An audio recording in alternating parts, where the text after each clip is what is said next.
Okay, guys, appreciate you guys joining in. Appreciate you guys listening. We're back for another space. It's going to be an interesting space to say the least.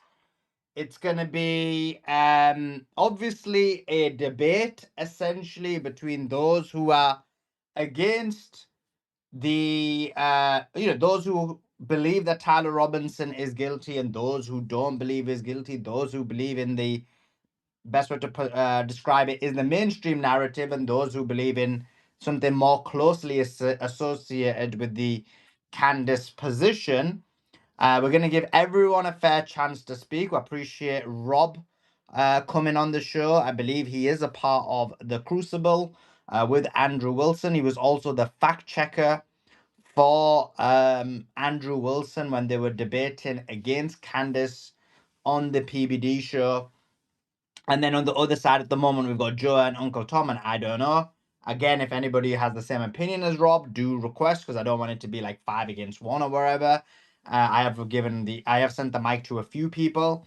We're also gonna give people a chance during this to uh, um, chats, to send donations or chats, whatever you want to call it, and if they want to add something to the conversation. I'll explain more about that as we go along, but it's going to be a great conversation. Let's go to guys, retweet the space, reshare the space, let everybody know we're live, and let's try and get as many people in here as possible. I believe we're probably the one and the only places that can possibly host this space, these type of spaces, and try to do it as close to balance as possible. I know last time I probably wasn't as much, but this time I'm going to be right down the middle. I want to welcome Rob onto the show. Rob, hope you're doing well. How are you? I'm doing very good. Thanks for inviting. Look, it's not fair 1-on-3. You're going to need 7 or 8 more people on their side. But now it's a Oh, pleasure being here. damn. Oh, damn. I don't Oh. mind. I don't mind it at all. I think if it's going to be focused specifically on the text messages, I'm anxious to hear some of the theories people have, and we'll talk through it. I think it'll be a lot of fun. Also, I didn't lose my voice this time, so I won't have to be as shitty sounding. Not all But good if you do. If that's your normal voice, then no problem. It is what it is, as long as thank it you. matters about the content that one says as opposed to the way they deliver it. So, Rob, I do want to talk about the text messages first, and then I'm not sure what people's opinion are because I'm from just looking on social media. The perspective I got was two, and from the kind of people who have more the Candace position. Mhm. One is there was arguments, and again, I want people on the other side to explain what their view is. I'm just explaining what I saw on social media. My understanding was people were arguing the text messages were fake, and then others were like, well, that doesn't really change things. I think those were the main two aspects, but I could be wrong. There could be other arguments. But let me ask you first, what's your understanding of the text messages? What's your understanding of what was the medium by which they were sent to Charlie Kirk? If you can give people a kind of foundational basis, and then we'll go to others to kind of give the other perspective. Yeah, I mean, I think when we say text messages, there were literally text messages, right? And those were messages that were to Lance Twiggs. There's also, I think, colloquially, people reference the Discord messages. And so there was a series of messages on Discord that actually started. I think a lot of people don't know this, but the start of the Discord messages are allegedly from a group that he was in with friends, where they started sort of joking, like maybe any of us would, if we see pictures that we think look like our friend, like Soliman. I haven't met you long, but you seem like a perfectly fine guy. I see your picture there. If I saw pictures that was like, crazed man breaks into the Kentucky Derby and it looked like you, I might be ripping you a little like, hey man, were you in Kentucky? LOL. Those are sort of how the messages started, where people joking, hey, that looks like you, and Tyler sort of laughing it off, and then later admitting, like, yeah, that was me. And there's a lot of dispute about both of the messages. The text messages to Lance Twigs, there's dispute about the timing of them. Could he have written them, and could they be accurate if he was at this steakhouse in Panguitch, the Cowboy Steakhouse? Those messages included sort of him basically admitting that he did it, saying that he was going back to retrieve the rifle, making jokes about how the rifle worked because he had killed Charlie Kirk. And then the Discord messages, there's also a confession in there. It's a separate confession. The dispute that I'm aware of with them has to do with a Miranda issue. And that is that possibly the timing of those messages couldn't be possible because he would have already been in jail or been arrested. And so he would have been incapable to have a device and arrest him. Now, I have responses to all of that, but I don't want to assume what the people that are skeptical have to say. So I'm more than willing to hear what their individual interpretation is, and then we could go from to other things as well if they want. But that's my initial reading, and if someone disagrees, they could, speak up. So Yeah, I appreciate that, Rob. Uncle Tom or Joe, anybody, what's your kind of thoughts on those text messages? Do you think they are fake? Do you think they don't really add to anything? Has this blown the whole narrative away? What's your thoughts? I'll go first because Joe is a hard act to follow. He very smart guy. Definitely top tier on the panel. Rob obviously doesn't compare. So, but I do like. I appreciate you having me up, Suleiman, because I like having these conversations, and I haven't watched CNN in so many years or mainstream media, so it's good to have Rob on the panel because he'll parrot this mainstream narrative and just repeat talking points. So it's always good to hear that once in a while. Uh, yeah, a lot of people don't understand or think that the patsy argument. Like, there's a lot of people who believe that Tyler Robinson is a patsy, and so a lot of people, I don't know if they think that patsies are some kind of a myth or it's just make believe. Just I'm not really sure, but a lot of people don't understand it's a real thing. And if that is the case, then you could have spoofed messages, you can have messages sent from other places. You could have, what I'd like to see is obviously the metadata for everything. Doesn't seem like the defense has had access to all that. I could be wrong, but from what I understand, they haven't had access, full access, anyways. So I'll just land there. Let Joe jump in. Joe? Yeah, thanks, Tom. Um, yeah, Rob. Honestly, the messages that Andrew showed, I don't have a ton of questions. I actually just have one, which is there was a reply to a message. Okay, and when I put that into every AI I could get my hands on, it made it seem like he had a threat of something else, and then he included the left. Right. By the way, the left being who Charlie Kirk says uh, that how did he word it exactly? Jewish donors really live up to the stereotype. They're the major funders of every radical left ideology and the BLM, the blah blah blah, and he goes on, right? And I'm not even a it's the Jews guy, but just to say who he says funds the left. Um, but there is something he replies to up top, right?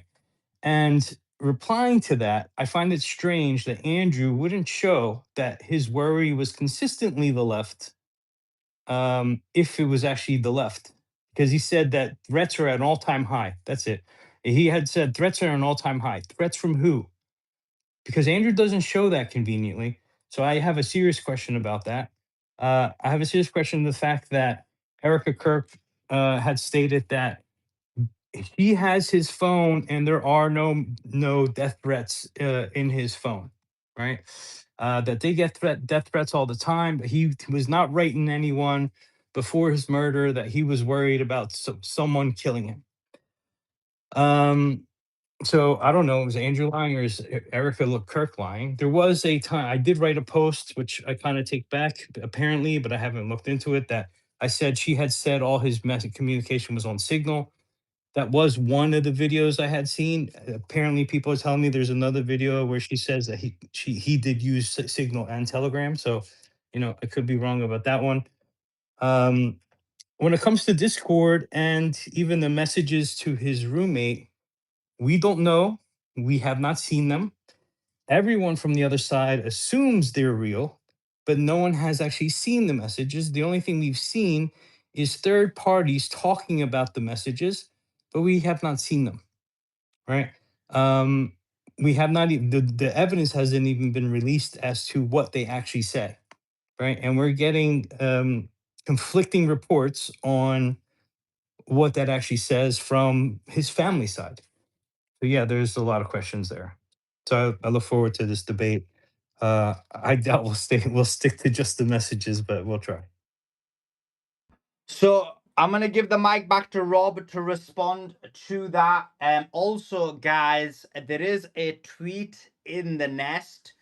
If anybody wants to comment or wants to add something and they aren't able to come up, or they don't want to come up, or whatever it may be, or someone says something crazy and you feel like Joa and Uncle Tom isn't doing a good enough job, or you think Rob's not doing a good job for your side, then you can send a chat via Say Cheese. And obviously your boy has to use Say Cheese because he's banned on everything else. And Say Cheese is better anyway.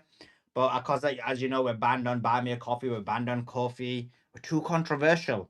But that being said, if you want to do it, you can join by hitting the tweet above, which is the Say Cheese. And you just join. It's very easy to join. And then you just put a cheese in and you can send a super chat that way.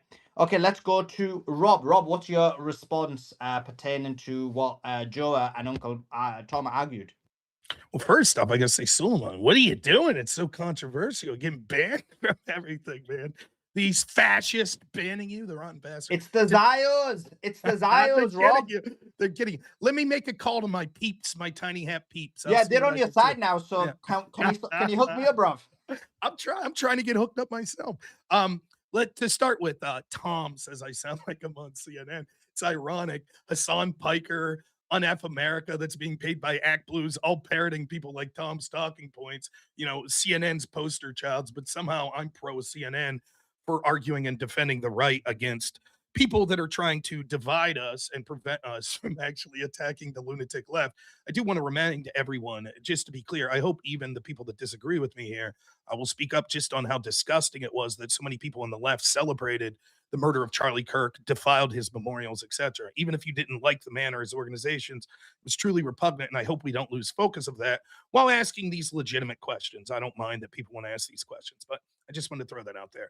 Joa then makes some specific points. So two things to say. One, when we're talking about some of these issues, you should always ask yourself this. Let's assume best intentions and correction from the other side, or with the argument that's being made. So assume it's true. For example, if this rifle was the murder weapon, does it speak heavily to the state's official story? Of course. If the confessions are accurate from Tyler Robinson and he really wrote them, does that speak heavily towards the state's theory? Of course.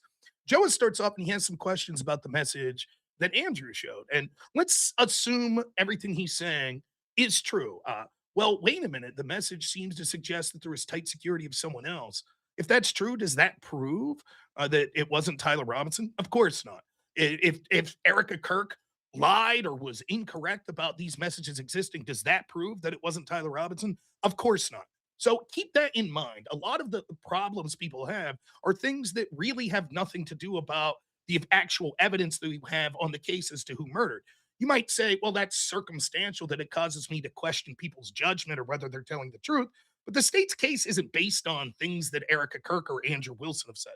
Secondly, on that specifically, I don't know what you're talking about on the message that Andrew released. I'm looking at it now. It does look like Charlie's saying something at the top, and the first thing I see is "What's the lay of the land?" That's at 6:43 p.m. There is a message above that, but we can't see any of it. Perhaps you've seen a better image than me. And then it says the next statement. This must be where you're going to. Yes, law enforcement's been fully supportive and agreed to security tomorrow's event. I guess you're saying, well, that means he must have asked something about security. I don't know. My understanding is this was, I have no idea where Andrew got this message other than it's from Turning Point. This was probably the screenshot. If you want to speculate that maybe he was saying above there, it could be Israel and we're just missing that. I suppose with no evidence, you could say that. It is clear that he's saying definitively that actually it is the left that was going to kill him. If you say, I don't trust this evidence, that's fine. But I would give you this to answer the second part of this about Erica Kirk. Erica Kirk actually did did a discussion with Candace Owens. The timeline goes something like this. Candace says she has an inside source saying that these messages exist, that he said he feared for his life. Erica then does a message or an interview on Glenn Beck. She says she's unaware of these messages existing. Candace calls her out on this, and then Candace and Erica have their meetup, I believe, in December of 2025. A day or two after that, Candace does a show where she says, I talked to Erica, and this is what she explained to me. She said that actually she had only seen his iMessages and didn't know that he had Signal and Telegram or some, I don't know the exact chat message groups or devices that she's talking about. But upon further reflection, yes, Candace was right that there was a message saying he feared for his life, but it was from the left. And Candace was speculating, well, she said this message existed, but speculated he didn't say he feared from the left, he feared from Israel. Candace says, okay, I accept that. Then a few days later, Candace is saying, no, never mind. My sources are telling me that it's an iMessage, not a Signal or Telegram message. The picture that's been shown is clearly not from an iMessage. It seems to be from Signal or Telegram. So I think the reason that we should trust this as Candace fans is this even jives with what Candace was initially reporting, that there was a message like this. It jives with Erica Kirk's explanation that it wasn't an iMessage, but it was off of Telegram or Signal. And so, but at the end of the day, the only thing that this message, I'll even help the Candace people here make this argument. This message doesn't prove the state's case. It merely speaks to evidence that Charlie, as he had said publicly many times, was fearful that it was the left that was out for his blood. And it's in a rebuttal to an argument that Candace and company are making, which is that Charlie feared that it would be Israel. But we have no public statements from Charlie or even private statements that we see from Charlie that suggest that he feared for his life from Israel. I'll give you all a chance to respond before we move on to the Discord or text messages. Yeah. r- r- Oh, go ahead, Joe. yeah, I'm going to be really fast and then go to I don't know. Um, you looked at the message and conveniently skipped the part that says, which is Charlie's message, although it's on the left side because the person is replying to him. Thank you. The threats are higher than ever. How?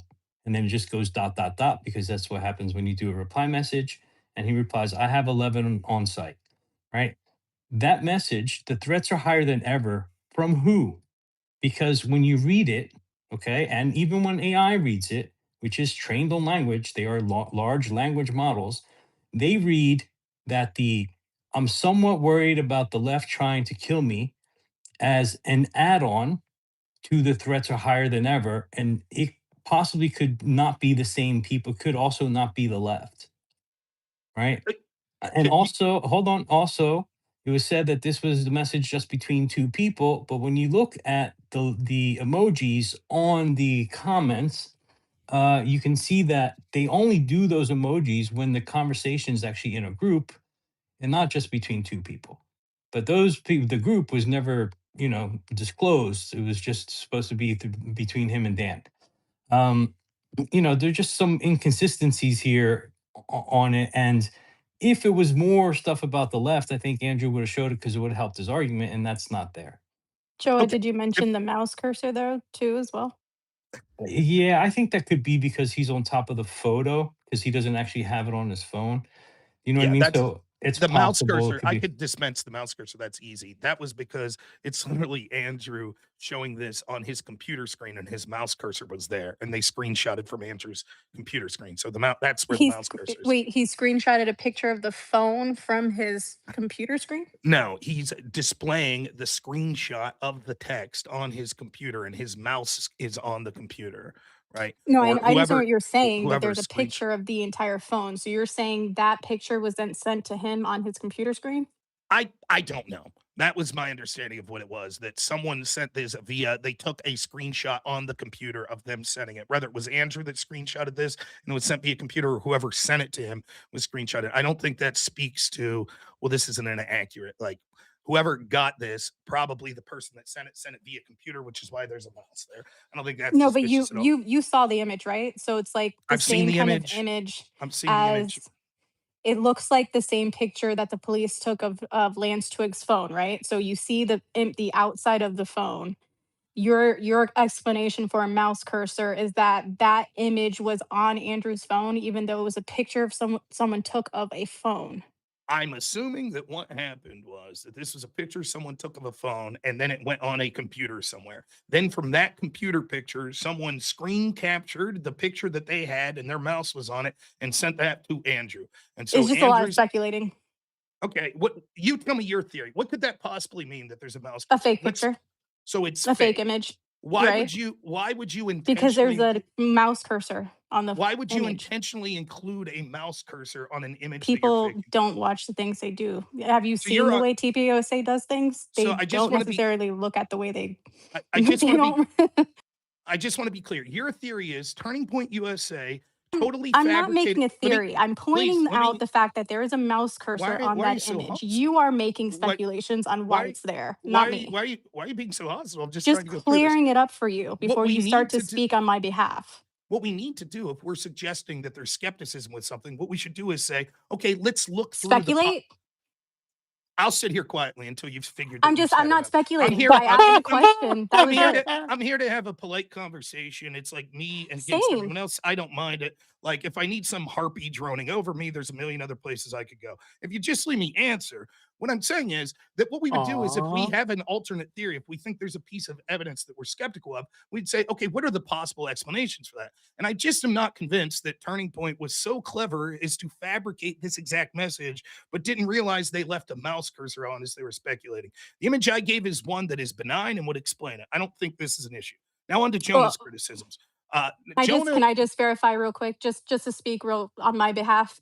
I'm not making any speculations, nor would I ever make any speculations on why there's a mouse cursor. Just wanted to point out that there is a mouse cursor on the image, and to me, that's suspicious. well, you're speculating that it's suspicious to you. I get your No, feelings. I'm No problem. making the comment that it is suspicious to me. I'm not speculating that I think it's suspicious. All I right. just Well, think it's suspicious. we all appreciate your feelings. Thank you so much. Now, on to what Jonah was saying specifically. Well, I thought you said specifically at the top, and that part's in the middle. I have no problem. I'm not avoiding it. It looks like someone else you make two claims basically. One, the second claim was, is it just Dan Flood and Charli, or are there other people in a group? And second, this specific part, you have Charli says, "What is the lay of the land?" And then below that, it seems to be Dan Flood or someone says, yes, law enforcement's been fully supportive, yada, yada, yada. And then there is a response to what must have been a higher message. And the message is presumably from Charlie Kirk. Thank you. The threats are higher than ever. How? ... And he says, I have 11 on site, implying I have 11 units on site. Fair enough. I'm not running from that. I don't know. Like, to me, that doesn't sound like that it's indicative that he's saying, I'm worried about Israel, or I'm worried about the French Foreign Legion, or I'm worried about Antifa, or I'm worried about the DNC, or I'm worried about Ted Cruz, or whatever. And then later says, I'm somewhat worried about the left trying to kill me. The phrase, I'm somewhat worried about the left trying to kill me, I think the most logical extrapolation is what's happening here is he's like, look, we need high security. Threats are really high. And they're like, da, da, da, da, da. Here's what we're doing with security. He's like, great. Delicately remind them they're there for one person security only. I'm worried the left's trying to kill me. So at top, he says, look, security threats are really high. And they're like, we got you, bud, blah, blah, blah. And he's like, remind them they're there for me because the left is trying to kill me. It doesn't seem to me that it implies that he was talking about a different organization trying to kill him above. That seems Can to be I ask a speculation. question? One Yeah. second. 1 second before you go any question. We have got Manko up, and I believe Janet both also have the same opinion as Rob, so it is a little bit more balanced.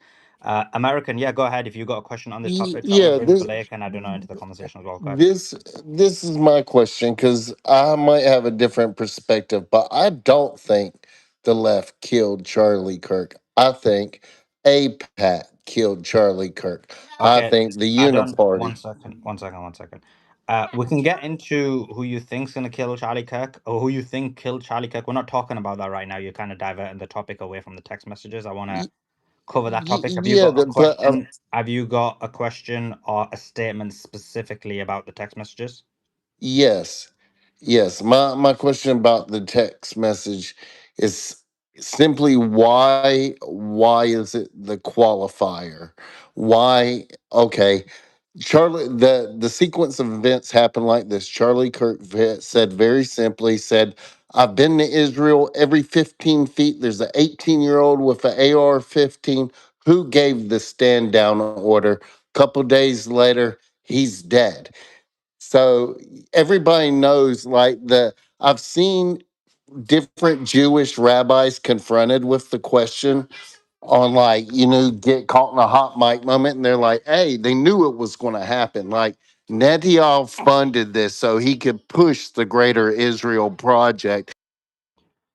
Okay, If I cool. could respond very quickly, I could do this very well, quickly. If Yeah. I could respond to him, that's not referencing the text message. And actually, you mistake the timeline. Charlie did have significant questions about October 7th, though he was very sympathetic to Israel. And he basically saying it's so unusual, it could have been a stand down order. That was in 2023. So it's not that a few days later he was killed. It was literally years later he was killed. So you're mistaken on the timeline. I yeah. believe you're talking about the PBD podcast that happened in, I believe, was it October or November 2023? Let's go. Yeah. Go ahead. I don't know. Jump in about the text. Go ahead. Okay, so about this text message, let's not all forget that Andrew Colvett is the one who shared this information with Candace Owens. And in the immediate aftermath of Charlie Kirk being taken out, right? He sends the screenshot of the I'm leaving the pro-Israel cause to a government official. In his own words, he said, I'm leaving no stone unturned. Knowing this text message right here exists because he's the one who told Candace about that, right? So even he didn't necessarily believe just the left to begin with. That's a knee-jerk reaction. That's just an honest impulse. Why would he, especially because everybody's coming out now and saying that they're upset that he shared that information? They didn't.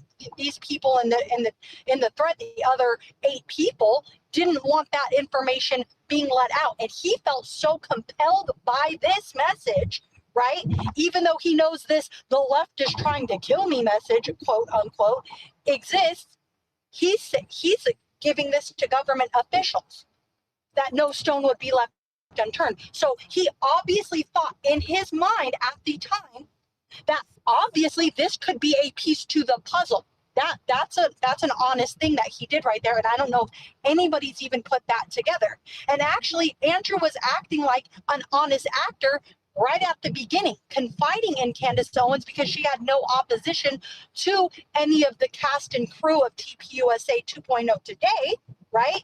Because she really didn't think in her heart of hearts, even though she was being hounded, that they would do something like that. It was hard for her to swallow the pill that everybody was just this evil, right?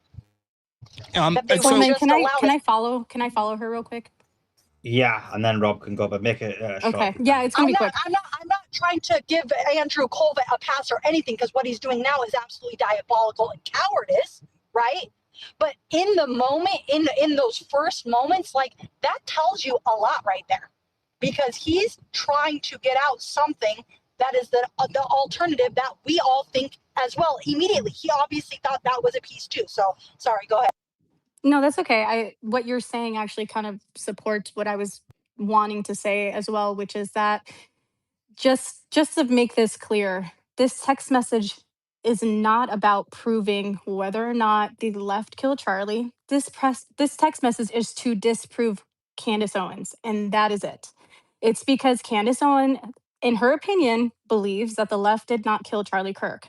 And so everybody else on the other side, their goal is to try to make her look like a liar. Are they looking for Charlie Kirk's killer? No, they're trying to disprove Candace. And so this text message, just like Rob pointed out, it doesn't clarify whether or not Tyler Robinson was the shooter. It just makes Candace look like she doesn't know what she's talking about. In my opinion, if more people cared about who killed Charlie Kirk, they wouldn't be talking about these little arguments that have nothing to do with getting closer to proving whether Tyler Robinson is the shooter and whether he was the person that killed Charlie Kirk. I I mean, it actually, does go Can directly I? to if that. I may. Excuse me. Yeah, go ahead. Let's go to either Rob or Manco because you got the opposite opinion. But Rob, can I ask you a question on that as well? Yeah, Oh, sure. no, There's a actually, lot for me to answer answer that. already, but go ahead. No, answer that first, and then I'll ask you the question. Okay. Well, I actually agree with Luna. Is that your name? I want to. Lune. Lune. Thank you. I agree. I do think that we should look at the people that are actually talking about the case instead of irrelevant details like did Charlie Kirk take his wedding ring off or move his wedding photo or argue I or agree. did Erica Kirk lie about pageants? That seems to be the Baron Coleman Candace Owens approach. And so they want to speculate on a bunch of other things and have a bunch of theories and cast impunities on people associated with Turning Point, like Erica Kirk, Andrew Colvett, and others, a bunch of irrelevant details that even if we accept all of this is true, it doesn't speak one iota to who killed Charlie Kirk. And so you are right that what this text proves is when Candace is speculating that maybe it's Israel, in fact, she outright says she's absolutely positive that it's the French Foreign Legion in Israel at one point. And she's saying that I assumed that actually Charlie was afraid of Israel. And part of the effort to say, no, this is misguided. Actually, we believe that Tyler Robinson's the killer and that the state's case is true. They're pushing back against these theories like whack-a-mole. A theory pops up. And when people like at Turning Point or someone like me or Andrew Wilson or anyone else says, no, let's address your theory seriously, no problem, and tried to dispel it with facts, people are like, wasn't that weird? You're dispelling these theories. Why are you so concerned about these theories rather than proving the state's case? Well, these theories are harmful. As the first lady said about speculation, that's all this is. It's speculations about possible other people that did this. And what we're trying to do is saying, no. The state's evidence is good. We're willing to talk about the state's evidence, but issues like this need to be addressed because it's very harmful to the truth and harmful to the individuals that are being speculated against. And again, I thought that this topic was going to be on like the text messages from Tyler Robinson. I'm happy to address this particular text message, but I once more, as I said before this has nothing to do with who killed Charlie Kirk, and this is what you guys want to talk about. I'm happy to address it. I don't mind, but I do Rob, agree with you. It has Just, nothing to how do would with you Oh, wait. suppose? So Candace is wait 1 second, Lune, 1 second. Let me just ask a question, and then you can obviously do your defense of Candace. The question to you, Rob, was, and again, correct me if I'm wrong, but I'm sure Andrew said this, and I could be wrong. I don't know if this is your position, that there is legitimate questions about, for example, other people who may or may not have been involved. There was people with like, I don't know, again, is there something like covered up number plates? There was people in the Discord. Do you think like is that your position? Do you think there is questions about that, or do you think it's just slam dunk Tyler Robinson, nothing else? Like there's no other possibilities? I think based on the evidence we see right now, it's overwhelming that Tyler Robinson was the shooter. However, it's completely reasonable, I think, to say, well, was he talking to people that put him up to this? And there's varying degrees of that. Like, we're all people that are speaking right now in a public space. There was this term that used to be bandied about by the left called stochastic terrorism. And the idea was that someone like Tucker Carlson goes up and he's like, we need to do something about illegal immigration. And then some psychopath that listens to Tucker goes out and shoots a bunch of people at a convenience store or a grocery store in Buffalo. Well, Tucker's a stochastic terrorist. Maybe it was something like that. Maybe it was just someone in his chat group that's like, screw Charlie Kirk. He's the worst. I can't stand him. And that sort of got into Tyler's head. And then he went out and acted this. Maybe it's even more. Maybe someone specifically told him, you know what you should do? You should take out Charlie Kirk. Those are reasonable questions. The issue that we have is it's to speculate just because you think that there's potential motive or that there's these anomalies. And so that allows you to say things like, with full confidence, it was Israel and the French Foreign Legion, or I think Erica Kirk's complicit. I think she should go to jail. I think maybe her and this Terrell guy planned for a microphone to hit him in the chest and then panicked when it hit him in the neck. These are bold statements that require bold evidence, and we're not seeing any of it. So But I guess the there's reason nothing I'm wrong. asking that, Yeah, Rob, sure, the go ahead. reason, yeah, the reason I'm asking the question is because Lune and I don't know, basically we're asking the question that when you're looking at what the way TPUSA are dealing with this, I mean, their argument is this, that this is more of an anti-Candace thing as opposed to like getting down to what happened. And the reason I guess I asked that question was because, for example, you know, Kanoki the Great, he's very much on Andrew Wilson's side on this. He's very much on TPUSA. He's been attacking Candace Owens a lot. But I remember vividly at the start, he was the one who'd got all the Discord messages. He was the one who was arguing that there was many people possibly involved. Maybe many of Tyler Robinson's friends were involved. And I guess the question is, even if you believe it was the left, if why is TPUSA not trying to find out what those other people are or bringing out information pertaining to that? And it's solely anti-Candace is the question that people are asked. But go ahead. Because the important thing for Turning Point to do is to cooperate with officials, with law enforcement. And we have no idea what the level of cooperation with law enforcement is. They don't owe anything to me or you or Candace Owens or Baron Coleman, least of which when Candace Owens and Baron Coleman are making wild accusations about them. If someone had hundreds of thousands of people speculating I was involved with the murder of my spouse or involved in the murder of someone in my organization, the last thing I would want to do is cooperate with them. I would say, kick rocks. I'm not telling you anything. I owe you nothing. And so what happens is these people speculate against Turning Point, and then everyone's like, well, it's suspicious. Why won't Turning Point just turn over everything? Anytime something comes out from Turning Point, people use the least charitable interpretation to impugn them. Baron Coleman yesterday was putting out a video that said the most interesting thing he finds about his entire investigation isn't the murder of Charlie Kirk. It's that Turning Point itself has so many connections to human trafficking. And Erica Kirk lied about where was she for that 1 year at school. And she said she played basketball for 2 years, but it was only 1 year.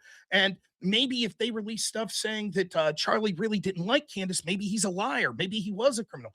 This is the insanity that they're dealing with. If I sat here and had hundreds of thousands of people convinced that Joa, for example, was a monster that helped kill someone who tragically died in his family, I doubt Joa would be interested in sitting down with me or my fans to have a civil conversation and open up his cell phone and his emails to show me every bit of communication he had. So Rob, they don't know us anything. you can't be serious, are you? Okay, one I second. am No, serious. Can I reply, please? hold on. Lune, I'm gonna come to you in a second. I just want to get Blake in the conversation because I felt bad because last time he was there for like 3 hours, like last space, and I didn't manage to go to him. And then I'll give Well, it to you. what I'm gonna say is very quickly, I very mean, you quick. say that, but You anyway. Lune. you guys are accusing someone of murder that hasn't even gotten he's not even on trial for it yet. So how are you comparing anything that anyone is speculating or anybody that obviously Candace and people like us that are actually looking for the truth? The only thing we can do is look at the huge holes in the investigation. That's not even None of speculating. you are looking for the That's truth. calling out All you're holes trying to do is sow for doubt. one. None of you And are trying to look two, for the you truth. guys are actually accusing someone who hasn't even gotten proven guilty Who of are you talking murder. about? Tyler Robinson? I'm not talking to He's you. arrested and he's So incarcerated. he's not accused. They don't even have all the He evidence to is prove that he accused. Are you killed kidding me? Charlie. Candace Okay. listed all of I the think charges Manco against did it. him. He's accused. Okay.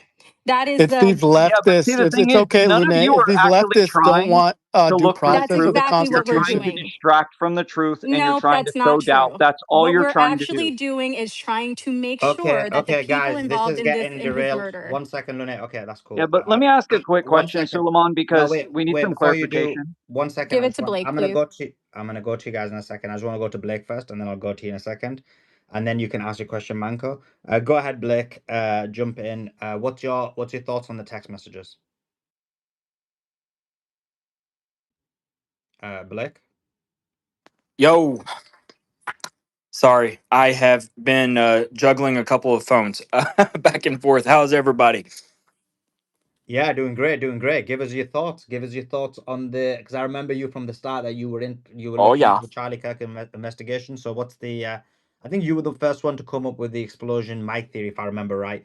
But what's Yeah, that your? was exciting. That was an exciting space. You were definitely there, back with Maze and Ryan, and Sam, the whole gang.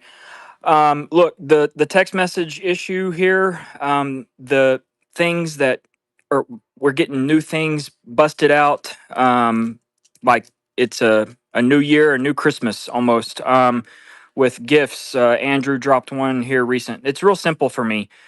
I would operate in the same or do the same thing, that I expect these people that have new things coming out, new text messages.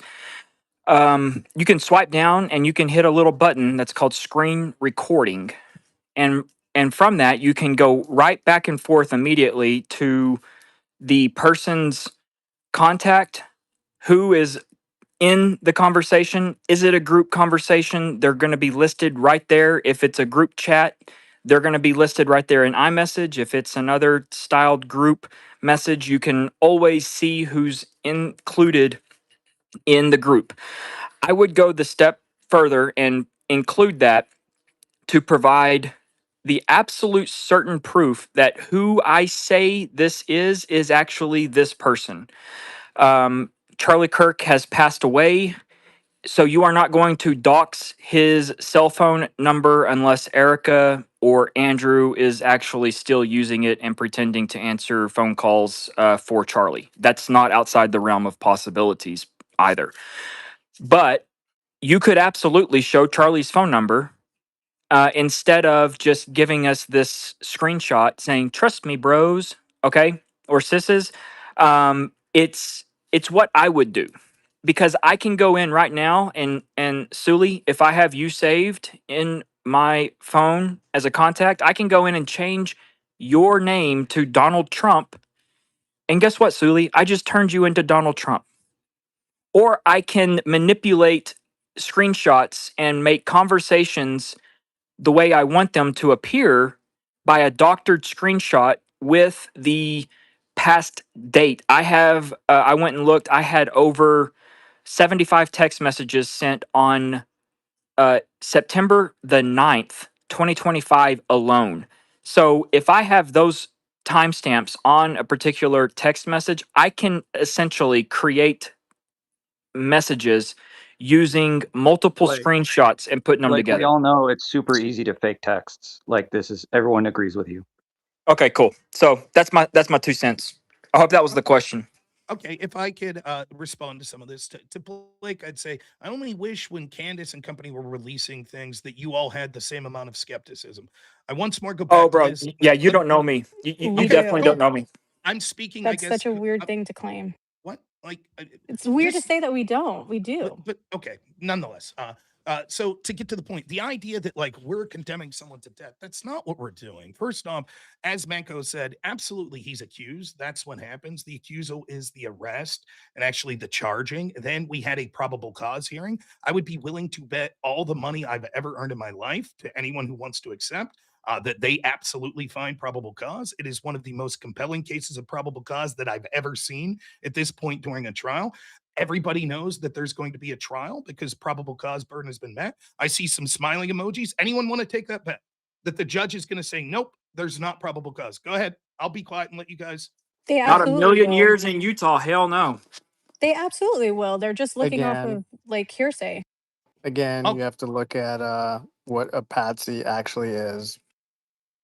okay, so there's easily probable cause. And so what someone like me is saying is this: it is overwhelming, and I have my opinion that he's the killer. And in our system, and what I truly believe Tyler Robinson deserves is to have a fair trial. And he has the right to have a competent defense. Now, the defense is actually serious, and they're going to argue things that have the best chance to have the best possible outcome for their client. They're not interested in wild speculation that wants to point the figure at Erica Kirk or Andrew Colvette or anyone like that. That's why the majority of the argumentation they've been making are doing things like going after the enhancers and trying to get the death penalty taken off. They know where Tyler Robinson was, where he ate, did he make these messages? Thus far, they're not making any of these arguments whatsoever. They're not hyper-focused on this message that was released by Andrew Wilson, because this is completely irrelevant as to whether or not Tyler Robinson is guilty or committed this. Again, this is just in the realm of people that want to, oh, I have problems with Turning Point. I repeat this. Turning Point is under no obligation for any of us here. Not you, not Candace, not me, not Andrew Wilson, no one. They're simply releasing things because they are being attacked in the court of public opinion mercilessly by Hey, people Rob, that I have are a quick implying question that. for you on that. Yeah, No, sure. I'm on your side, bro. I'm It's just all right. No, it's so fine. let me clarify something real quick though, because you are kind of repeating yourself. So Andrew Wilson released this text message screenshot. As far as I'm aware, and correct me if I'm wrong, I want this to be clarified. He has said that it came from TPUSA, but he hasn't given any more details than that, right? As far as like who gave it to him, nobody has like stepped forward from TPUSA and said, I'm the one who's got like sent this to Andrew Wilson, and this is how I got it, etc. Has anything like that happened? No, and if I could just elaborate quite a second, that is true. And so to Blake that said, well, if it was me, I would scroll down and show everyone that was in. And this gets to Jonah's point earlier. I thought it was just Dan Flood. I don't know. I don't remember ever hearing it was just between one person. It may be one person. It may be the security team, and that was all on, maybe 5 or 6 people with Charli. I don't know. But the point is, like, nothing will satisfy the majority of it. If they said, okay, and here's the names and phone numbers of everyone that was on this text exchange, the next demand will be, well, we want to see more. What were they saying the day before? And what were those people communicating with each other in a chain that, so they're under no obligation to provide anymore. They just heard Candace make a statement and they were like, no, that's not true. Here's the evidence that refutes that. You could choose to believe it or not, but this doesn't, again, why are we focused on this when I thought we were interested in who killed Charlie Kirk? That's what I'm interested in. What does any of this have to do with who killed Charlie Kirk? Well, I think, does it not have a lot? Because the argument No. here would be that it's the left, right? And Blake, I guess Rob did ask a fair question there. He's saying, why is it the other side is questioning the veracity of these text messages, but not the previous text messages that were released?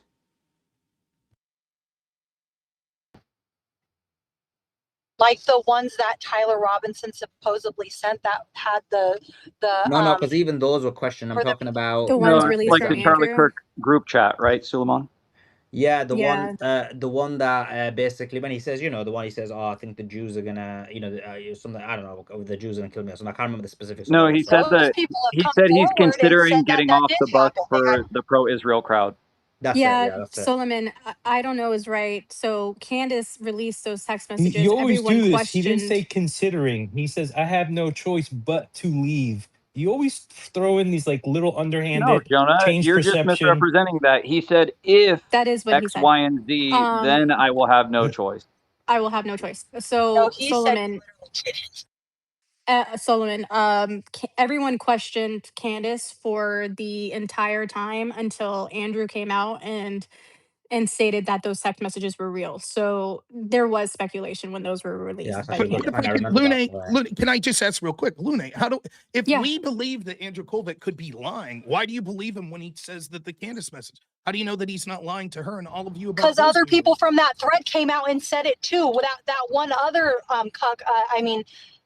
Zionist, what is his dang name? He came out and said that because he was on that thread, him and a rabbi who supposedly had a Zoom call with Charli too were also on that thread. He verified it too. But why would I So trust? so now we have 4 people that are like, Okay. yeah, that totally Okay, but- happened, even though we didn't want anybody to release it But- because this completely corroborates the I think Israel is going to kill me thing, that he said exactly a month earlier. But, Why would I trust an evil Zionist and rabbi? With Rob, what they I say? I'm just saying mentioned that 4 I saw people is kind of hard that to was rude deny. me. 4 out of 9 is hard. 4 out of 9. I mean, we could find out the other ones, but I mean, 4 out of 9, that's better than we have right here. We have a picture with a mouse cursor from somebody that's blurry. We can't see anything. There's no other context to it at all. And nobody's even coming forward to say, yeah, we gave these to him. We just assume, we all have to just assume, yep. Okay, if I can't, Menko, if I can real quick. So just to be clear, if 4 people from Turning Point would come out and say, yes, these are accurate, you'd say fair enough. Well, yeah, sure. And then also, Rob, Yeah, they could actually, have released yeah. these the moment That that would Candace have been was so cool if, like yeah, speculated about it. Didn't yeah, Colvett like if and they would have came out and said like this, Neff like say that? no, but if Erica, because Andrew Colvett, you would have thought that when Candace came out and said this, he would have said, no, Erica, these text messages do exist. She came out how many months later with a snarky attitude like, oh, they don't exist because I have his phone.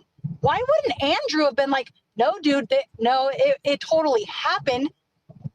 This is what was said. Because and it was a Then she gotcha during the debate. That's what I'm trying to point out. Rob is trying to say, why are we talking about this? We're talking like, about this because this is why Andrew people think Turning exactly. I don't think it was a gotcha because he brought it up at the very beginning. Weird. He tried This to is make why it a gotcha. people think Turning Point USA No, because he is brought it weird up at the beginning. because It was just kind of something to like be a news lead or Look at something to be like Candace. this He breaking news. proved you wrong. He did think the left was going to kill him. Like, that's But what she that never was. said who they was, though. She specifically said over and over again. She asked Andrew. He said they. She said, who is they? And he wouldn't. He was not clear to that. Why wouldn't he have specified? He knew that the message supposedly said the left. So why wouldn't he have even have told Erica? And then 2 months later, she's coming on, doing a Candace is completely wrong. These things don't exist. I have his phone. Like that just makes her look weird. And then to sit on this evidence this whole time, and instead of joining the conversation, saying, "Look, this is actually what he said," and just saying it way early on. If you've been sitting on it for this long, this is why people don't trust them. This is why, and this is why we continue to poke the narrative because there's no transparency. This would have been an easy thing to put out there. I don't know. Let him respond now. Go ahead. Yeah. So again, I could be wrong, but I think both Blake Neff and Andrew Colvett, after the Andrew Candace debate, have said these texts are accurate. Erica Kirk said this text was accurate. She told that to Candace Owens, as Candace admitted. That's 4 people so far from Turning Point, or at least 3, plus Andrew Wilson said they're accurate. Candace says she believes that a text like this was accurate. So that's about 4 people we have saying that this text is accurate. And I said, if a bunch of people came out from Turning Point, would that be enough for you? And you said yes, and then immediately proved the answer is no. No, Because Rob. then, Okay, so if you're asking one particular here, person, like if you're asking just me, to be fair, I let you guys talk, right? I'm not interrupting. So okay, well, if I can clarify what you're saying, you're kind of he's bunching us all up in one group. So if I can clarify. This is the problem. You just do this all the time. Like, it's just very rude. You're the only person who just overtalks.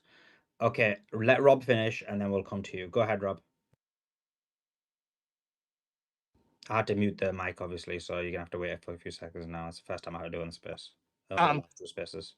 Yeah, Lunette, I can't speak to everyone if you all have any. I'm speaking directly to the woman who said that. I don't see the problem. Now, to finish, so as soon as you say, yeah, if a bunch of people from Turning Point said that, I would accept it. And then it transitions to, oh, but I don't, because why didn't they speak out earlier? So now, even that they're saying it, why, when Kirk said this on Glenn Beck's show, didn't Andrew Colvett come out and say, wait a minute, no, that's not accurate? I don't know, but you can see the issue. And I want to say one more time, Suleiman said, well, this is relevant because it speaks to whether or not the left killed him. No, it doesn't. It speaks to who Charli feared. And it's not just this statement. We heard Charli talk a lot about the assassination culture from the left and how they were violent against him, etc. But that wouldn't even prove that it was the left that killed him. These messages ultimately are completely irrelevant as evidence as to who killed Charlie Kirk. And again, I come on this space. I'm happy to talk about whatever you all want. But for a bunch of people that seem to be saying what we're really concerned about is who killed Charlie Kirk, it seems you're more interested in just impugning Turning Point over this message that has nothing to do with who killed Charlie Kirk. I mean, to be fair, I kind of made sure everybody talks about that. But go ahead, Lunette, go ahead. Okay. Yeah, I was going to say, if you haven't noticed, you came into a space that says Charlie Kirk test message debate. So none of us are sitting here saying we have to speak about that. That's just the topic of the space, for one. 2, if the text messages weren't as questionable as they are, meaning they didn't look fake or they didn't have a mouse cursor on it, it'd be easier, more compelling to believe just right out of the gate, just proving that point right there. And then if in all of these other Mouse people's cursor claim, doesn't mean anything, though. Solomon, I'm definitely not the only person that comes out and says that. But anyway, that just jumps in. Manco's worse than Lunette by far. I the only reason why I I don't was know about that, but speaking, go ahead. so Rob seems pretty respectful. I'm sorry that I jumped over you. I guess I was just trying to make it clear that I don't think any of us in this space that are, not believing the official narrative, I don't think any of us believe in the exact same stuff. So I just don't think it makes sense when the other side kind of bunches us up into like one group because we all kind of have different thoughts. So that's all I was trying to make clear. That's fair, but it's obviously difficult in a space like this. We're sort of Yeah, I talking agree. about one team versus, yeah, but I totally get that. And to be clear, perhaps I misunderstood the topic. I think, Suleiman, you'll agree with this based on my opening statement. I was like, oh, the text messages, there's two. There's the text messages that Tyler Robinson had specifically to Lance Twiggs, and then there's the Discord messages. I assume that's what we were talking about. And even still, again, I don't mind this conversation. It's perfectly reasonable. Can we all agree that this message, literally, whether it's true or fake, well, assume either end, speaks nothing to who killed Charlie Kirk at all. It I doesn't agree. speak to it, you know? So So if the So can I true bring up goal can is I bring up a point, Rob? sure. Because I think, okay, I think you and Manko won't disagree with what I'm about to say. Okay. What is very strange about this, okay? We know from last time we spoke that you were worried Kansas is dividing the right, so you went there to disprove Candace. Okay. You said that on the last thing. Okay. Now there's a video going around, probably become viral over the weekend, where it's like Brandon Straka, Gary, tactical guy, Viva Frey, Brick Suit, Dave Pollock, okay, saying that there is an industry that is profiting off sowing disinformation, and that's why these people are doing it. And Kansas is the highlight of this entire conversation. Mind you, I asked Grok, okay, what narratives have these people pushed that were against the government narrative? Uh, Hawaii fires were a direct energy weapon, but if you had a blue roof or a blue T-shirt or a blue car, you didn't get attacked. The California fires happened because there's a lesbian fire chief. COVID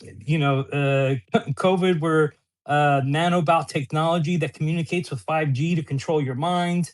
I mean, I can keep going. Oh, UFOs and aliens exist, but then once the files came out, no, that's a psyop. They actually don't exist because the files are proving that it's actually wrong and it's all a psyop. So they can't even stick to one subject. Literally, there's a list of like 50 things these people have pushed back on the government narrative. But now pushing back on the government narrative, people only do it for profit, right? Don't you see the hypocrisy? And I'm not saying this is Andrew because I think Andrew really just sows a really like almost far right, like women are Wait, Joe, weren't they horrible. always doing it for profit? Like, that's not a But new thing, right? but Manko, the thing is everyone who's a commentator, anyone who's on YouTube, regardless if you're left, right, pro government narrative, anti government narrative, they do it for profit.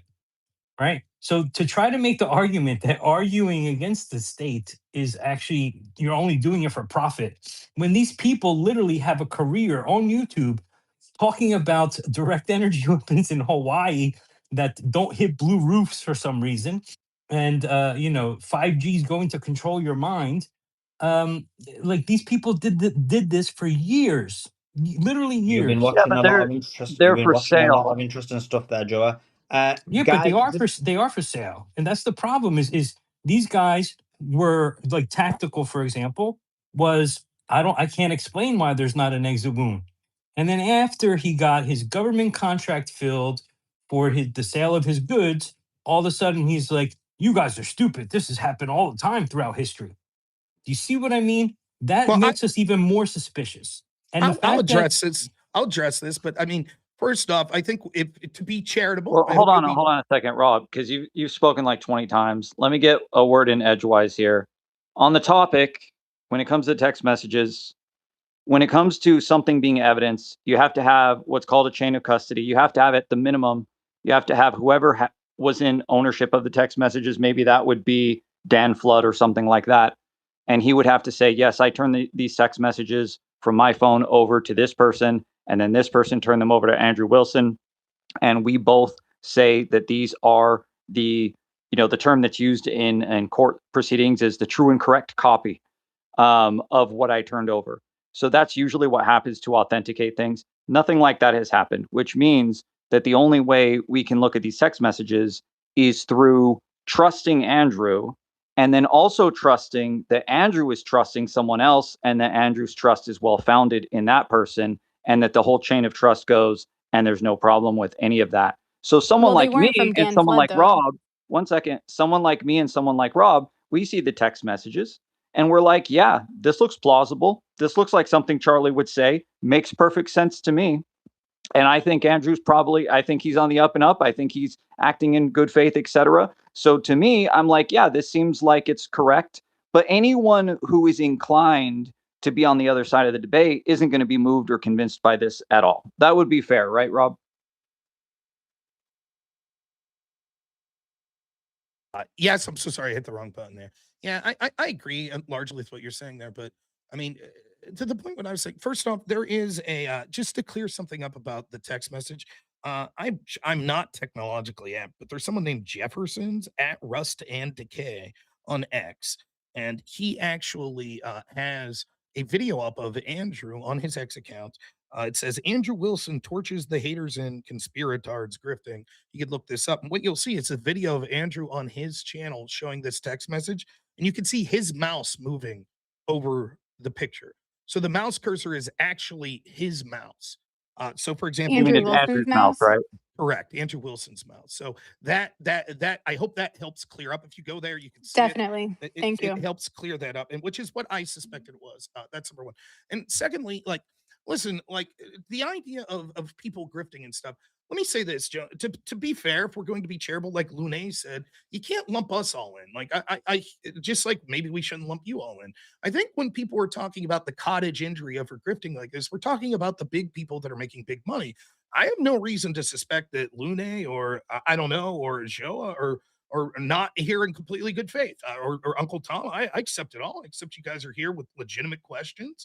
But I do think with people like Candace that has this drip, drip, drip, and I'm absolutely certain this person did it, and they're literally saying that people like Erica Kirk should be in jail, and they're postulating these theories. I think it's worth pointing out that she's making huge sums of money while drip feeding and making bold claims. And all I'm saying is, even if you're doing it for money, you have every right to make bold claims, but bold claims require bold evidence. And the people that are postulating these theories, it's one thing to say, I have questions about this text message. It's completely reasonable. It's another thing to say, those questions lead me to believe that Erica Kirk's involved in a cover up. These questions lead me to believe that Israel did it. These are affirmative claims that require affirmative evidence. And no one seems to want to debate those claims. In fact, it took 300,000 to get Candace to attempt to do it, and she ran. She didn't give Rob, any I'd evidence for any love of to her debate theories. those claims, but you guys assume things that, like, example, the evidence. For example, you guys talk about the messages. We only know about the messages through someone who told the cops about the message. The evidence still hasn't been released, so we don't know what the actual evidence is. We know what they're numbered. Evidence number 16.3, for example, right? But we have not seen that evidence. We've only seen a charging dock. A charging dock notoriously stretches truth because they're trying to charge someone. That's why it cannot be used as a charging dock is not evidence, right? It can't be If used as evidence. but if And I in the but prelim, it wasn't you. The messages weren't used as information in the preliminary in that the hearing that they had for evidence, right? Why wouldn't they show that? Well, well, a they couple. don't have to. I don't judge someone's actions, but I'm just saying you guys are saying the evidence is all there. If if, Where? if The I gun, may, the bullet, hold on, the bullet is not identified. The gun, there's dust in the barrel. You can say, okay, that could happen. I'll say it doesn't happen. The DNA, his DNA is most degraded. That's the one thing that no one can still answer me on. The video, you have the neighbor saying it was a fat bald man with two other people in the car that got out of Tyler Robinson's car, not Tyler Robinson. You have pictures that don't look like him in several pictures. Don't even look like the same human being. So yeah, there's questions, and you guys are saying, nope, there's evidence. Where is the evidence that Tyler Robinson was on the roof, pulled the trigger, and the bullet from that gun entered Charlie Kirk? We don't have that. And the fact that you guys say that it's overwhelming that there is, I question that because it's not overwhelming that it is. And just to point out that right now we're talking about the debate between Candace and Andrew. You guys all understand that Andrew, before he got paid by TPUSA, was asking questions and was making it very clear that he did not believe the official narrative. I've heard it with my own 2 ears from his podcast. He was literally laughing, talking about how funny all of this was and how none of it makes any sense, and then quickly changed his And many people tune. have done that, Lene. You're And right. yeah, I mean, Paramount, right? Like a lot of these people have done that. But Wait, just that's to not true at all. I listen to Whoa, is Andrew that all the true, time, Rob? and I can post he has said from the beginning that it was the left and it was trans Tifa and it was No, this Tyler but Robinson you're guy. making stuff up because I Lene, literally can you just watched post? this video. Lene, I will Lene, find, can you yes, I one will second? Can post you it. post I that? will Because I post actually want it. to see So that because I I'm didn't not know here that to he. make stuff up. Yeah, yeah. I'm No, speaking from Yeah, yeah. I'm fact. not saying. I'm not saying you're making it up. I'm saying So, what I can see. so again, But Just then before also, you. wait. And also just to, I wasn't finished. Also just to point out that when Yes, you're you're never making, finished. well, because I have stuff to say. So yeah, when you're making claims such as Candace said that Erica Kirk should be in jail, that's a lie because she never said that. And also when you're making it seem as if Candace Owens, or sorry, Candace Owens failed the debate. At what point did Andrew even support whether any of his claim? At what point? Besides trying to grill Candace the entire time, he did not prove anything. Not one there. Please point out to me at any point during that Yeah, debate he did that plenty of he talked times about Wait, Manko. because One all second. the one evidence in the thing. case is on his side. So Wait, obviously Manko. he did. Well, Manko, let No, Lene that's finish not that. obvious. He did not bring up anything to support his reasoning for why there's overwhelming evidence that Tyler Robinson was the shooter at all. Not one point during that debate. So you guys are sitting here I saying heard that it a Candace, lot. Sure did. The I, DNA. go Hold on. The ahead. DNA. 1 second before we don't jump in. Let me just because I've been trying to jump in. So let me just thingy and then wait a sec. Oh yeah, you go. You can respond to Blue Sky. Then we'll go to Maya. Then we'll go to back to Rob. Then we'll go to Dark Side. Okay. Just before. 1 second. Just I forgot what order I said, but just give me 2 seconds. Just before you go, guys, there is a tweet in the nest. It is from Say Cheese, which is a golden company because it's the only one that's not banned me. And it basically is if you want to send a super chat in order to have it read out, if you disagree with what Rob and the Crucible crew have got to say, or you disagree with Joa and the Candace crew have got to say, you might want to make a comment, and you can do so by going to there. All you got to do to make a comment is you flip out of here. Oh, there you go. All you got to do is sign up. It's very easy to sign up. You can connect your X to it. You make a comment with a cheese emoji, and it works on nearly any social media, on X, on what's the other one, Telegram, on what you call again, OBS. It works on everything. It's pure gold. So check it out. And if you want to, then I am checking out. If anybody is sending anything, I will read the comment out. Maybe you got some and you think Lune is doing a bad job, or you think Manko is doing a bad job. Then you can send it, and then we can read it, and then you can be helped out. So help them out. Maybe Lune needs the help. Maybe she doesn't. Maybe she's smashing so badly, and you want to give her support. Whatever it is, I think she do a decent job, to be honest. But anyway, do that. So anyway, let's go to whoever I said is next. Go ahead. Thank you. Blue Sky. First, Rob North doing a fantastic job. Appreciate you, brother. And I would just say, we have to realize that this point in the whole conversation, even with Andrew and Candace, is whose case is better at this point? And the point is there probable cause to charge him? And that's what they were debating. Who does it make sense to charge him? And that's all anybody has debated because the trial hasn't happened. And Wait, Andrew was made that the his debate? I thought the debate was, is it, there was 2 points. Is there overwhelming evidence that Tyler Robinson is the shooter? And the other one was, is there overwhelming evidence? I forgot what Candace's one was, something, and Tyler is the patsy. Wasn't that the... is there overwhelming evidence that Tyler Robinson is a patsy and innocent of the shooting? Exactly, yeah. So weren't those the two Yeah. rather than what you just said? Yeah, well, that's what I mean. But we're only at a I certain mean, that's not point what in you... the That's not the same thing. yeah, but I'm saying we don't have all of the evidence yet, so there's no way for us to see all of it. So we can only speculate based on what's available. But to the same end, right? Of proving probable cause enough to charge him, where one team believes that there's not enough, and obviously Andrew's side does believe that there is enough. But they're saying there's not enough. and there's DNA. There's not just hearsay, obviously. And there's DNA, there's the rifle, there's video, all of that, coming together, culminating to point to a guy that proves probable cause that this guy did it. Now, these text messages, I totally appreciate Rob's point. The text messages that you guys are talking about are completely an aside, and they don't prove anything. They prove that you guys can speculate that there's other avenues to look at, but they don't lead to any consequence. There's nothing that somebody, that even these text messages that you guys are talking about might prove intent or motive of somebody else, don't lead to a consequence, don't lead to that we should infer somebody did anything. Just that a bunch of people had motive. That's it.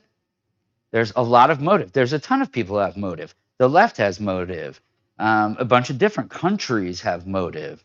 People on the right have motive. Candace has motive. Myriad people with motive. So I'll land with that. But Rob, you're doing a great job.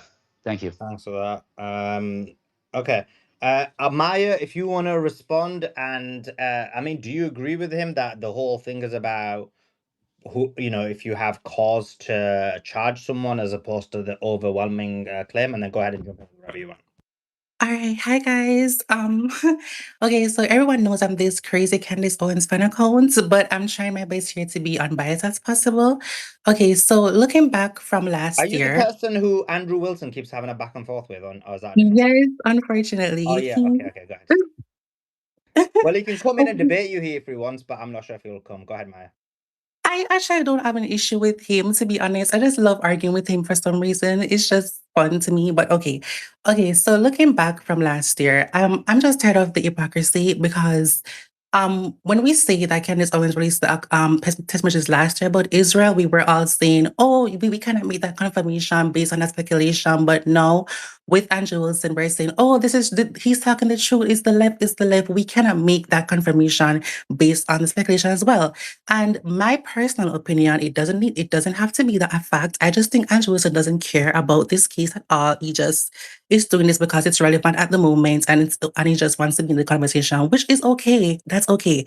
However, regarding the Tyler Robinson case, many people have been so hard on Candace Owens, and it has been so bad because I have watched every second of her podcast from last year, and I'm still waiting on the thing that people always think that she's talking about Erica Kirk. She has never talked about Erica Kirk until Erica Kirk talked about those text messages. People were begging Candace Owens in her comment section, begging her to speak about Erica Kirk because people have been talking about her from the moment she said that I forgive him. Candace is not the person that made everybody being skeptical of Erica Kirk. People has had that before.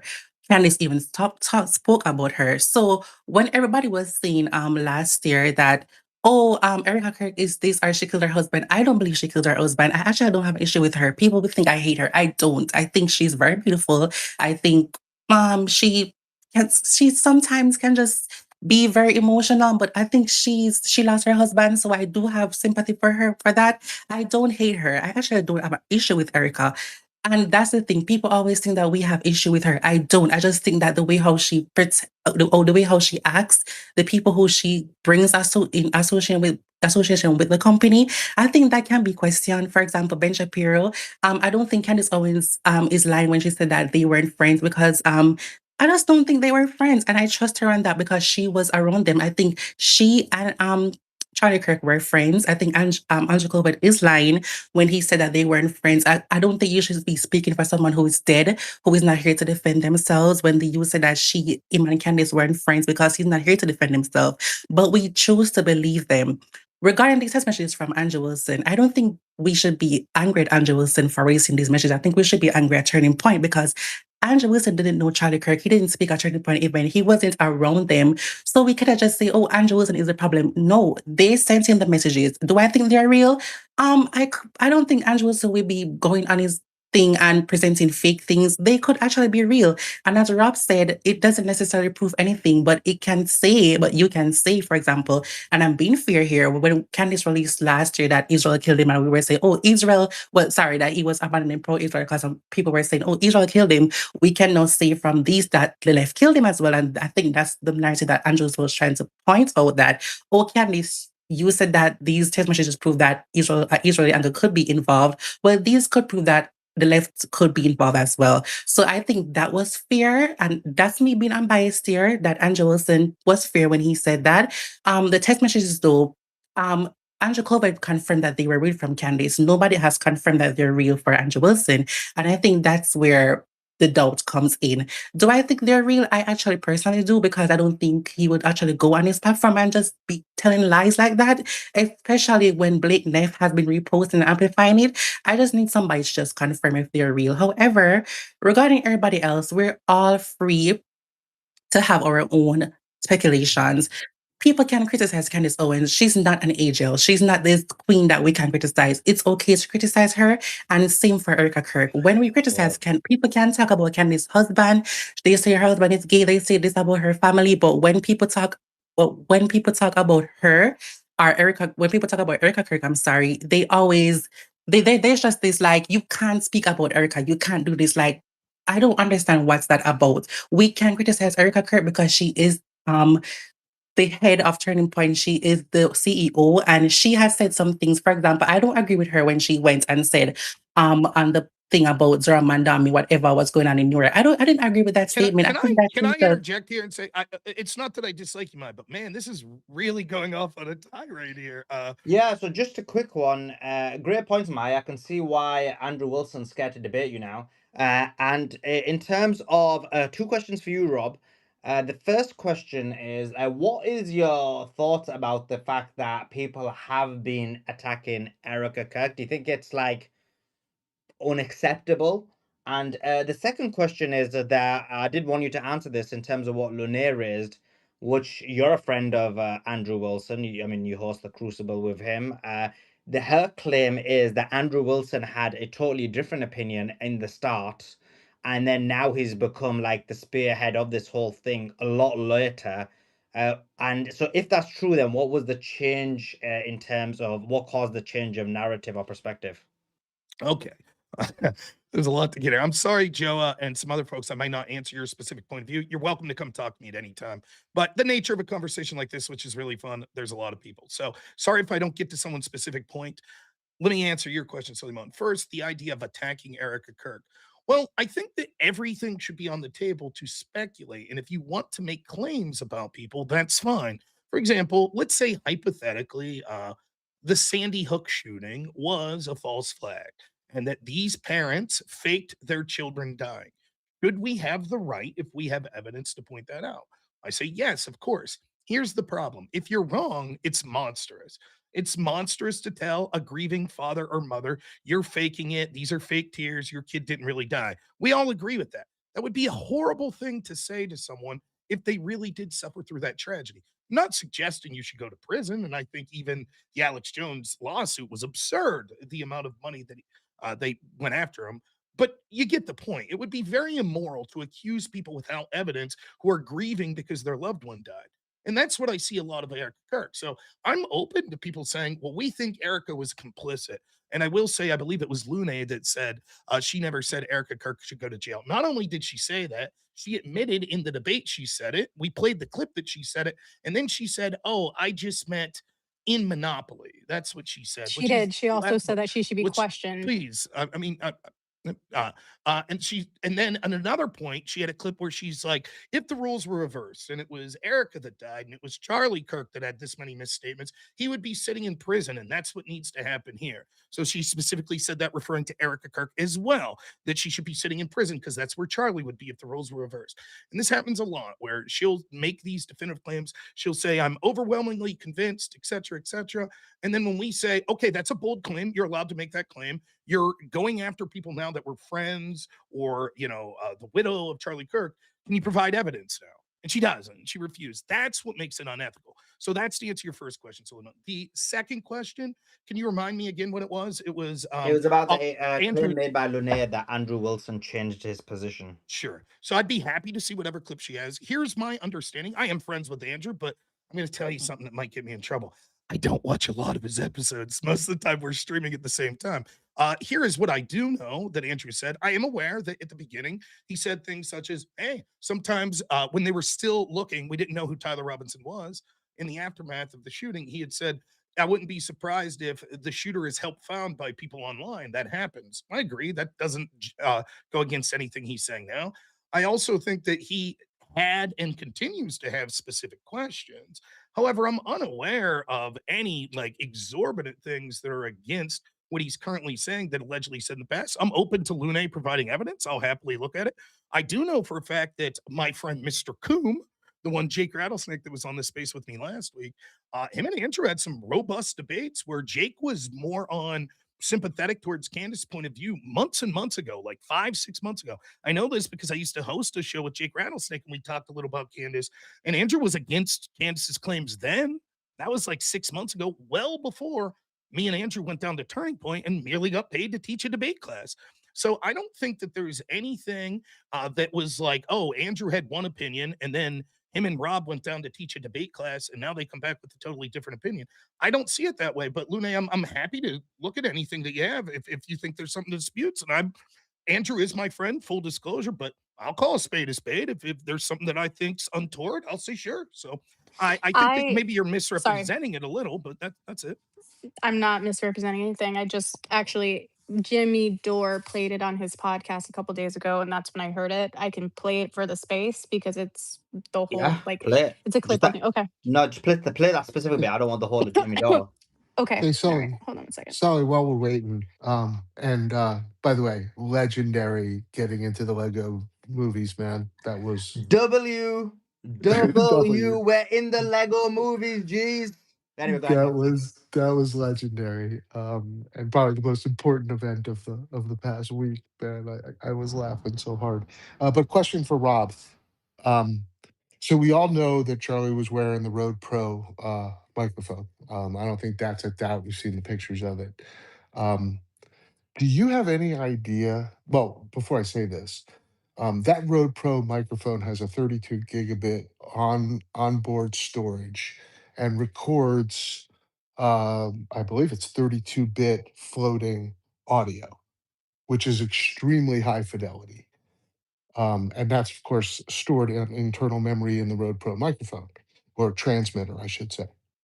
Do you have any idea where that Rode Pro transmitter is? Because it wasn't produced in evidence, right? It seems to have disappeared. Now, we do know that the SD card magically disappeared in the one camera that was sitting behind Charlie. And now we know that the Rode Pro microphone, and this is not something I'm coming up with. I got to credit Brett Weinstein, who, by the way, is just an independent scientist looking at this case. He came up with this very question. Where is that microphone? Because if we had that microphone, well, that would obviously discount the entire thesis around an exploding transmitter. But additionally, with that 32-bit float audio, we'd be able to pinpoint the location of the shot if a shot was indeed taken. So do you have any explanation for why that transmitter has disappeared? One, I'm not aware that it has disappeared. Second, I'm highly skeptical that if we had that microphone, they'd be able to pinpoint the location of the shot. I don't believe that's true. What's happening is this, right? Let's assume in order to look and speculate upon why there might be something that you appear to be as an anomaly, you'd have to be like, well, what are the potential theories that could lead to that?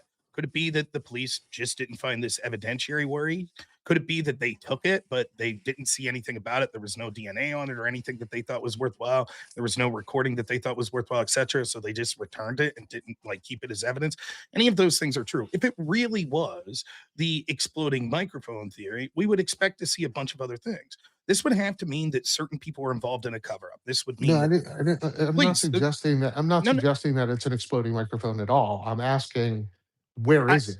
because Okay. the other thing that microphone does is from the second that it is taken off of its docking station, it begins recording regardless of whether the computer or the camera that is attached to it is recording.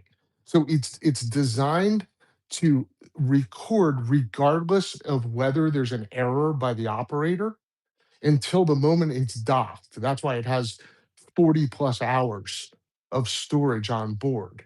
So clearly, there's a tremendous amount of evidence that would be located on that microphone, on that transmitter, on the hard drive or on the SSD inside that transmitter. Okay. So both. By the way, it would be both the evidence, from the time it was undocked all the way through the hospital and what happened at the hospital. Was Brian Harpole ordering the medicines? Who knows, right? But all of that would have been recorded on that microphone because it wasn't returned to its docking station. So I understand people have a very difficult time of letting someone get through their opinions, like the courtesy I give other people here. That's okay. I forgive you for that. So as I was saying, we would have to say, well, what are the possible theories that would be speculative to show that this is somehow untoward, right? And what this would mean that if it was an exploding microphone, which seems to be suggested as to what would be the nefarious theory, why they wouldn't take this as evidence, etc., that would have to mean that the ballistics expert is lying. The people that found the bullets, the doctors, etc., are lying, that the medical examiner is lying, and that they're all involved in this cover-up, which seems ludicrous. And in addition, there would have to be a bunch more people, dozens of people involved in this conspiracy, many of which aren't military or CIA or anything. These would have to be basically civilians, doctors, lawyers, nurses, security guards, Turning Point staff, etc., that have to be involved with this. Additionally, it would be an outrageous theory that this microphone could do it. I believe the going theory at this point is the microphone was maybe supposed to hit him in the chest. Otherwise, it wouldn't make sense why they would plant a 30-06, which so many people are claiming would be impossible to have a shot like this. So if that's the case, that the microphone was moving and that's why it didn't hit him in the neck, it hit him in the chest, think of the chance that you would have to take if your whatever organization was trying to assassinate him with an unproven microphone, that merely moving could mean you hit him in the shoulder instead of in the chest where it would kill him. Now you're going to have to explain to Charlie Kirk why the people that put this microphone on him had it explode and have a projectile go through his shoulder. That's going to be a very hairy situation to risk everything on dozens of people being involved in a conspiracy to assassinate him that now have to explain themselves that would be involved with this. To the explanation, I'm not sure about the recording capacity of this microphone. If we're absolutely certain that it records on its own, or if there's a way to set that off, etc., what's likely to have occurred is people like us speculate on these things. We're not entitled to any of this evidence. That the police, the prosecution, and the defense are aware of he was wearing a microphone, and the defense doesn't seem to raise it as an issue whatsoever because they don't think there's any evidentiary value to it, or that there's anything that could possibly be anything that would help their witness or their defense. And they are trying to put on a competent defense to help this guy. So it could literally be that you're just mistaken that this would have evidentiary value. They might not think that him gurgling his last breath is any evidence whatsoever, even if it was recording it. And they might say, no, physical evidence, the gun, the screwdriver, the towel, the witnesses, the photographs, all of these things are evidence, the test or the confessions, but we don't think that things like the necklace, this stuff, or the microphone, this stuff is only evidence if you believe the conspiracy that a device on him exploded and killed him. Now the necklace looks like evidence. Now the microphone looks like evidence. But the most rational explanation, if you look at the thing in totality, as to why you're not receiving it is, one, us and the public aren't entitled to any of this. And second, even if the police didn't collect this, they didn't think it was evidence because they saw that it was a shot. Everyone that's competent, including the defense, completely understands that it was a bullet. It's only internet people speculating that don't understand that. And they don't give a shit what us on the internet think. That's not their job. Well, I find it impossible to believe that. Can I just ask a question? Sure. Can I ask a question really quick? I'm sorry. It's just really odd because so many murder cases, they collect everything, and anything that is on the deceased person's body or in the direct area, if it has a blood spatter, they're taking off. I don't know, you're cutting in and out. Right? You're cutting. Everything is going to evidence for a long time. You're cutting in and out. Oh, can you hear me? Yeah, now it's fine. But it might do it again. Go ahead. Sorry. Okay. It's just weird because in any standard case, anything that was on the deceased person's body, everything goes to evidence. Whether you think it's evidence or not, it's all a part of their body. My brother died a couple of years ago. I'm not trying to bring him in this, but everything that was with him went with his body. Everything did. And it doesn't get released until after. He wasn't murdered, though. It was an accident.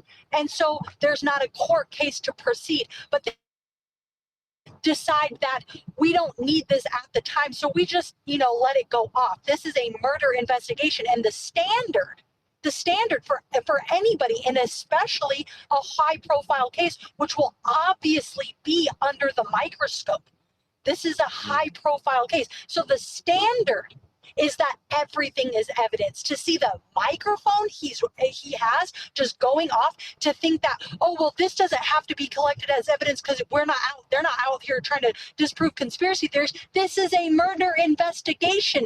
The evidence that the stuff that's on his body is evidence standard on anybody. So this is just to say that, oh, they don't owe you anything is nonsense. How does that disprove the evidence against Tyler Robinson? No, I'm not saying that either way. Okay, thank you. Keep it as It doesn't. evidence Perfect. until no, and I'm not arguing that. But if you're saying that in the long run, if they didn't collect it, it's because they don't have to disprove conspiracy theories online. No, it's called standard practice. This is a deceased man, and this was on his body at the time of death, and it does not go anywhere because everything should be able to be cross-examined by the defense if they think it's possible evidence. And okay, so they're risking their careers. They're risking their careers and licenses to do what? What's your? But it'll just be convenient, though. But it'll just be. We don't have to. We're all speculating right now. It could be an evidence. We don't know.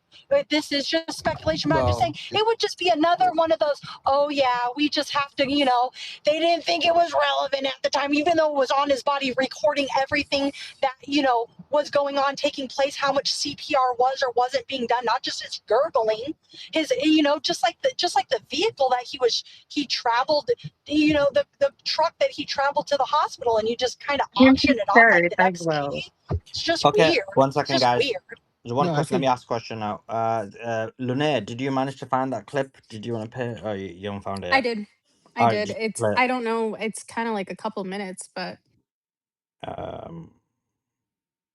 can start playing it, I guess.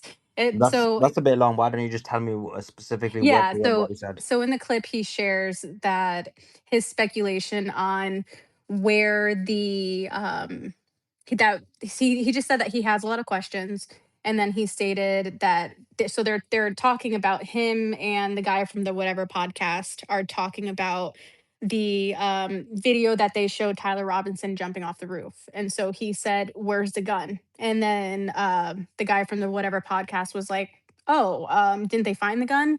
And then Andrew was like, "Okay, yeah, they said they found it in some woods." So basically he was sharing speculation on how it got to the woods, and then also pointed out how the gun that he was supposed to have during that moment, you couldn't just break it apart, like as easily as they're trying to claim. And so then he goes into why he feels like that, why, because he knows about guns. He said in this clip that he knows about guns, that it's not a simple thing to just be able to break apart and jump off. And he said, he asked him again, like, where do you see that gun? Because I didn't see it when he was jumping off of the roof. So that right there, that's one of the questions that most of us have been asking. And even with the most recent footage that Candace released, where it looked like, the guy wasn't running with the gun, that was one of the questions we were asking. And that was what he was speculating from the very beginning. And then there was another clip that shows him talking to the same guy, and mentioning how he thought the FBI had nothing, and that they were he was Brian, the guy from whatever podcast was like, "Do you think they're going to find the killer?" And then Andrew was like, yeah, I mean, they're definitely going to with if they don't find them, then internet sleuths are going to help find them. So he seemed very much I don't think any of those questions are unreasonable, but when you're going on there saying that there's, debating Candace stating that there is overwhelming evidence that Tyler Robinson was the shooter, and yet you're questioning in the very beginning how he broke down the gun and where did he put the gun and how did the gun get to the woods and all of that. How is there overwhelming evidence? Like, how does that support your new claim now all of a sudden? If I may. Well, you left out the part Okay. where he said that he didn't know and that he'd have to look into it and zoom into that video He later. didn't know what. He didn't know if he could see the gun or not. He literally said that moments later, that he didn't actually Andrew know. was the one asking. I can literally play this clip right now. Yeah, I have watched that the whole part right thing there. live, and everyone here can go and watch it. It's on the whatever Okay, podcast. It was Solomon, like I 2 can at days least after the shooting. play that little tiny part. That doesn't take a minute or anything. Hold on one Well, second. if I may, this is exactly what I Yeah. said, and just to give a timeline, this is basically what I said verbatim. I do believe when he was talking to Brian Atlas, that was before Tyler Robinson was even detained. And so It this is was. like literally the day of the shooting or the day after the shooting, people just looking at the little bits of evidence we have and saying, I have questions. Not only I No, can't speak to this clip was please. when Tyler Robinson was detained, actually. The one that Okay. I'm talking about. Nonetheless, it's like initially, this is like day 2 or 3 of the Charlie Kirk assassination. And so I could speak a little for Andrew. I could certainly speak for myself. Andrew continues to say he thinks it's reasonable to ask certain questions of this. However, the reason that he's changed his position on the likelihood is on September 12th or 13th, whenever he did this podcast, we didn't have DNA evidence. We didn't have witness testimony. We didn't have confessions.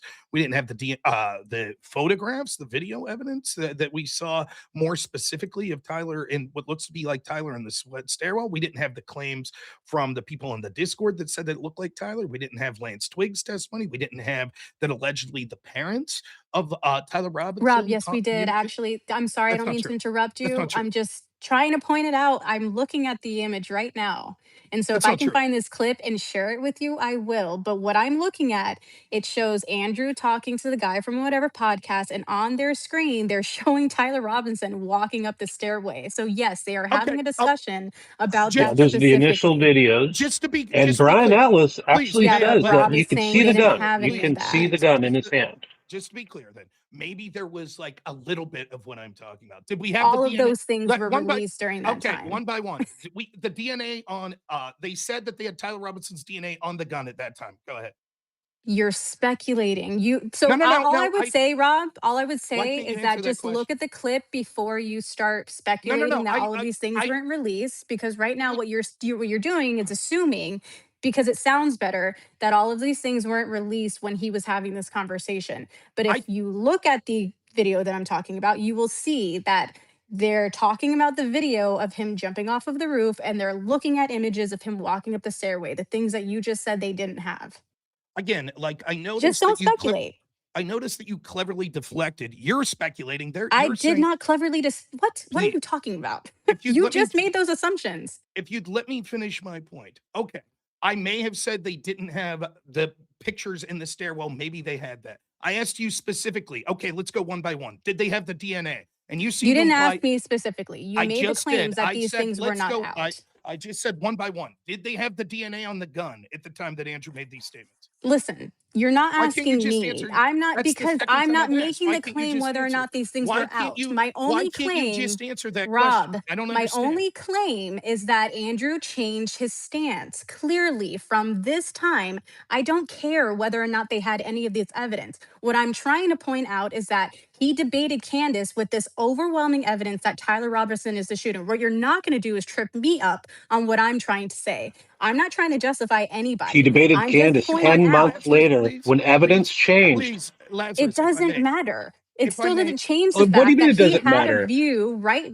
A Okay, reasonable let me just, person will I'm change just gonna play. their opinion based on evidence over a You guys 10-month can period. just be I'm quiet, go- and I'm gonna Only play an this idiot would not change 1 second their clip. opinion. Not when the evidence is not overwhelming. See, I I agree with what Blue Sky said when he said that the debate seemed kind of pointless because none of this is in trial. That was my stance from the very beginning. What are they debating? Until it goes to trial, there's nothing to debate. They're both gonna just speculate May I just because interrupt you like you do to me? Is that how this is go done? ahead. I'm just curious. So just Sure. be quiet and I'll just talk over you like you do to me. Okay. I try to be the way I try to do these things is sit patiently and let someone talk, finish their thought, and then chime in when it's my turn. I understand that you're having difficulty with that. That's okay. What I'm going to say, since you're unwilling to engage in a good faith effort to answer the specific questions, I would say is No, I just this. tried to help you out. That's Once more all. I having wasn't trouble trying to with be. that waiting to not interrupt part. I see that. I understand it's difficult. Maybe we need some formally Rob, you written were rules for making you to follow. claims. So Once more until with the okay, you're interruptions. right. I can let you Once more, continue to make you let me claims, and then finish. I'll be Let me quiet until finish you my make your thought, claims. Go and ahead. then I'm Okay, sure you'll have an one opportunity to person go at a respond. time. Like, I don't mind people engaging in discussion because it doesn't have to be like 1 minute, 1 minute. But at the same time, if it's like nobody's making a point, it'll be lame. Go ahead, Rob. Okay, so the point I was making is she won't engage in the specific question. Lazarus nails That it, wasn't right? my But point, so I'm not going to engage in why that can you because not that's not my control yourself? point. Why can you not control Can you yourself? just let him Please, finish his just point, control Lynette? yourself. It's not that hard, right? The point I'm making is this: she's trying to be like, isn't it odd that in the first couple days Andrew Wilson had questions, and now after the state released a litany of evidence, including I didn't DNA say that. evidence, she can't control herself, right? And You're this is how putting words in my this is mouth, so get it right or just stop speaking for I me because don't I'm I here and don't I can All want right, speak for Lynette, Suleiman, you myself. got to Lynette, don't mute her, I man. This don't is Lynette. ridiculous. This is why I have like Lynette. You're Yes, making some good Solomon, so that's fine, but what I You're won't making stand some good for, arguments. 1 second. You're making some good arguments, but now you're just repeatedly interrupting, and we're not getting anywhere. so I'm Yeah, and stopping. then I'm you'll be I'm able to debunk his claim once your turn to respond. Like, this is how it works. So let him finish and make his point, and then you can respond, and then you can debunk it and be like, I didn't say that, so that's just useless, or whatever okay. you want to say. Go ahead, It is Rob. it is the telltale sign of someone that knows they have a poor argument to continually interrupt and then try to nitpick what they're saying. I'll leave you in the audience. I know most of Suleiman's audience will be overwhelmingly against me on the overall position, but if you're trying to be good faith here, what she's saying is, Andrew massively changed his position. And what I'm telling you is there's a difference between 2 to 3 days after this murder when everyone has significant questions versus when the state releases an overwhelming amount of evidence, such as confessions, pictures, DNA evidence, witness testimonies, including police officers that saw license plate, at least 2 of them, a Turning Point USA person that saw Tyler Robinson identified him, statements apparently from family friends and that possibly point to the parents having a conversation, statements that show people on Discord that identified him, fingerprints, palm prints, DNA, etc. All of this stuff, once the state outlines all that evidence and saying, oh, this is quite compelling now, that doesn't prove someone's bad faith or that someone's doing anything untoward. Even in the debate, Andrew admits, I absolutely could change my mind. And it was Candace that said 0%. 0% is easy to understand. That means I cannot change my mind. Then she mistakenly tries to say, but I could change my mind later, showing she doesn't even understand what 0% means. Nonetheless, Andrew was very clear. He said, you know what could cause me to change my mind? Evidence. So he's not saying that he's unwilling to have questions or look at specific things. The idea that it's somehow a gotcha because 2-3 days after the murder, a guy had specific questions, and now he's like, you know what? I think the state's evidence is pretty compelling right now and overwhelming. I don't see what the contradiction is. I just got a super chat, Lynette. I feel bad saying this, but someone said here is £100 just to get her to shut up and not let her talk her again. And I think this guy's got the same opinion. Yes, I'll keep going so you can make more money. Yeah, he's like, and the funny thing is, he's actually got I think he's got the same opinion as you, because Rob is actually right. The vast majority, overwhelming majority of my audience is likely got the same position as Candace. Obviously, you guys know I'm not exactly with Candace. I'm more towards not in the middle, but more towards Candace, but not completely, like, like slightly more towards it. Because but again, I understand that my theory's not got huge amount of evidence, and I've not been following it for the last so many months. But just on what you said, Rob, just to clarify, and again, did she not say her view is it's 0% that she believes is Tyler Robinson right now? So if you believe it's 0% right now, that doesn't mean that you don't believe that it could go to 10% or 20% later, right? Or did she say something else? No, 0% means no chance. Right now. No. But what does that mean right now? Like, for With the example, think evidence about that this. they have. Wait, Suleiman, right? if the evidence that they have right now exists, you agreed exists, right? Yeah, there is a based on the current evidence you're talking about, right? Yeah. Okay, right. So we have evidence right now, Yeah. regardless of what you think about it. We have evidence. Yeah, yeah, for And sure, she's for like, sure. based on that evidence, there is no chance. Yeah, Right? That's what 0% means, right? exactly. Then there's no evidence that later could come around and change that. Because Not if based on necessarily. You no, could let have me you could have evidence that's stronger, right, Rob? no, that's not true. Because if it's Really? 0% given the evidence we have now, that means that there is no chance. That if you say, well, evidence could come about that it could make me change my mind, then it can't be 0% right now. You can't say there is no chance that it's Tyler Robinson and then later say, oh, okay, actually new evidence. That would mean you'd say it's 1% or it's 0.5%. You'd say, I guess it's unlikely that it's him right now based on what we see, but something could come about.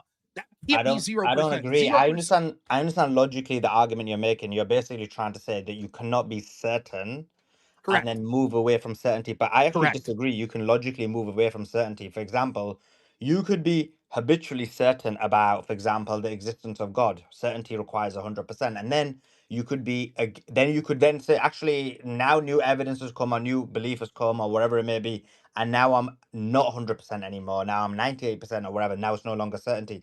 So you could be 0% now, meaning you are certain, habitual certainty, obviously, that it isn't Tyler Robinson, and then you could end up seeing, I don't know, some kind of, I don't know, like physical, visual, I don't know, uncontestable evidence that there's a video of Tyler Robinson, his face shooting directly, and in front of him is Charlie Kirk, and then you're like, actually, now I'm it's gone above a 0%. So I'm not backing up Candace here. I'm just trying to say Or Solomon, logically. she even him, clarified that or in the even him debate. admitting during trial that he did this. That could literally be something too. No, I disagree fundamentally. I think that if you're 100% certain God exists and you later change your mind based on whatever evidence exists, then you were mistaken that you were 100%. Because if you leave open the possibility, and this is the difference, it's not as if she's saying, oh, I'm 0% chance it was his and nothing will ever convince me. And then she later corrects herself and says, I was mistaken. She's saying, I'm 0% chance and here is what could convince me, which means that she has two contradictory thoughts in her She head at the said same with time. what the evidence Please that they let me provided finish. right now. I'm That's telling what Yeah, she you that's what said. we're talking about. That's what we're talking about. yeah, Yeah, go ahead, Rob. Yeah, I you get your didn't point. I get your point. I Lune, like disagree with it, but I get your point. yeah, like, and so all I'm trying to say is it is contradictory to say I have 100%, 0% is another way of saying 100% confidence it couldn't have been him. And also, here's how it could have been him. Those are contradictory claims. Yeah, That's I all I'm saying. disagree. No, I get your point. I just disagree. I don't think they're contradictory. I think that one could be 0%, one could be certain right now about a piece of information. No, habitual certainty, remember, it's not logical certainty. And this is what it is because it's based on habitual case.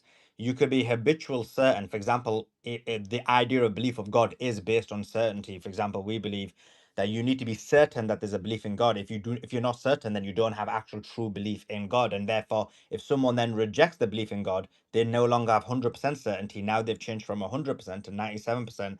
That is not a contradiction. But I understand your argument. I think we're going to go around in circles because your argument is actually you can never move. You were never ever 100%, and therefore you were never certain. Is your argument? So I see your argument. I mean, I think you're wrong, but let the audience decide. But you just But Can real I quick, can Solomon, I she clarified it during the debate. She did say with what the evidence is that is yeah, that's shown what we're today. debating. Yeah, Yeah. no, we both have accepted that point, and Lune, we're both debating that point. Yeah, Am so we you both. you keep misunderstanding what you interrupting guys to are make talking about? points that Yeah. So we've both accepted that she made the claim, and then what Rob's point is about that is she made that claim, and his position is that that's contradictory with her initial claim, and I'm Oh, saying okay. it's not contradictory, and then that's the kind of discussion we're having. It is based on can one logically be habitually certain on something, and therefore later not have certainty.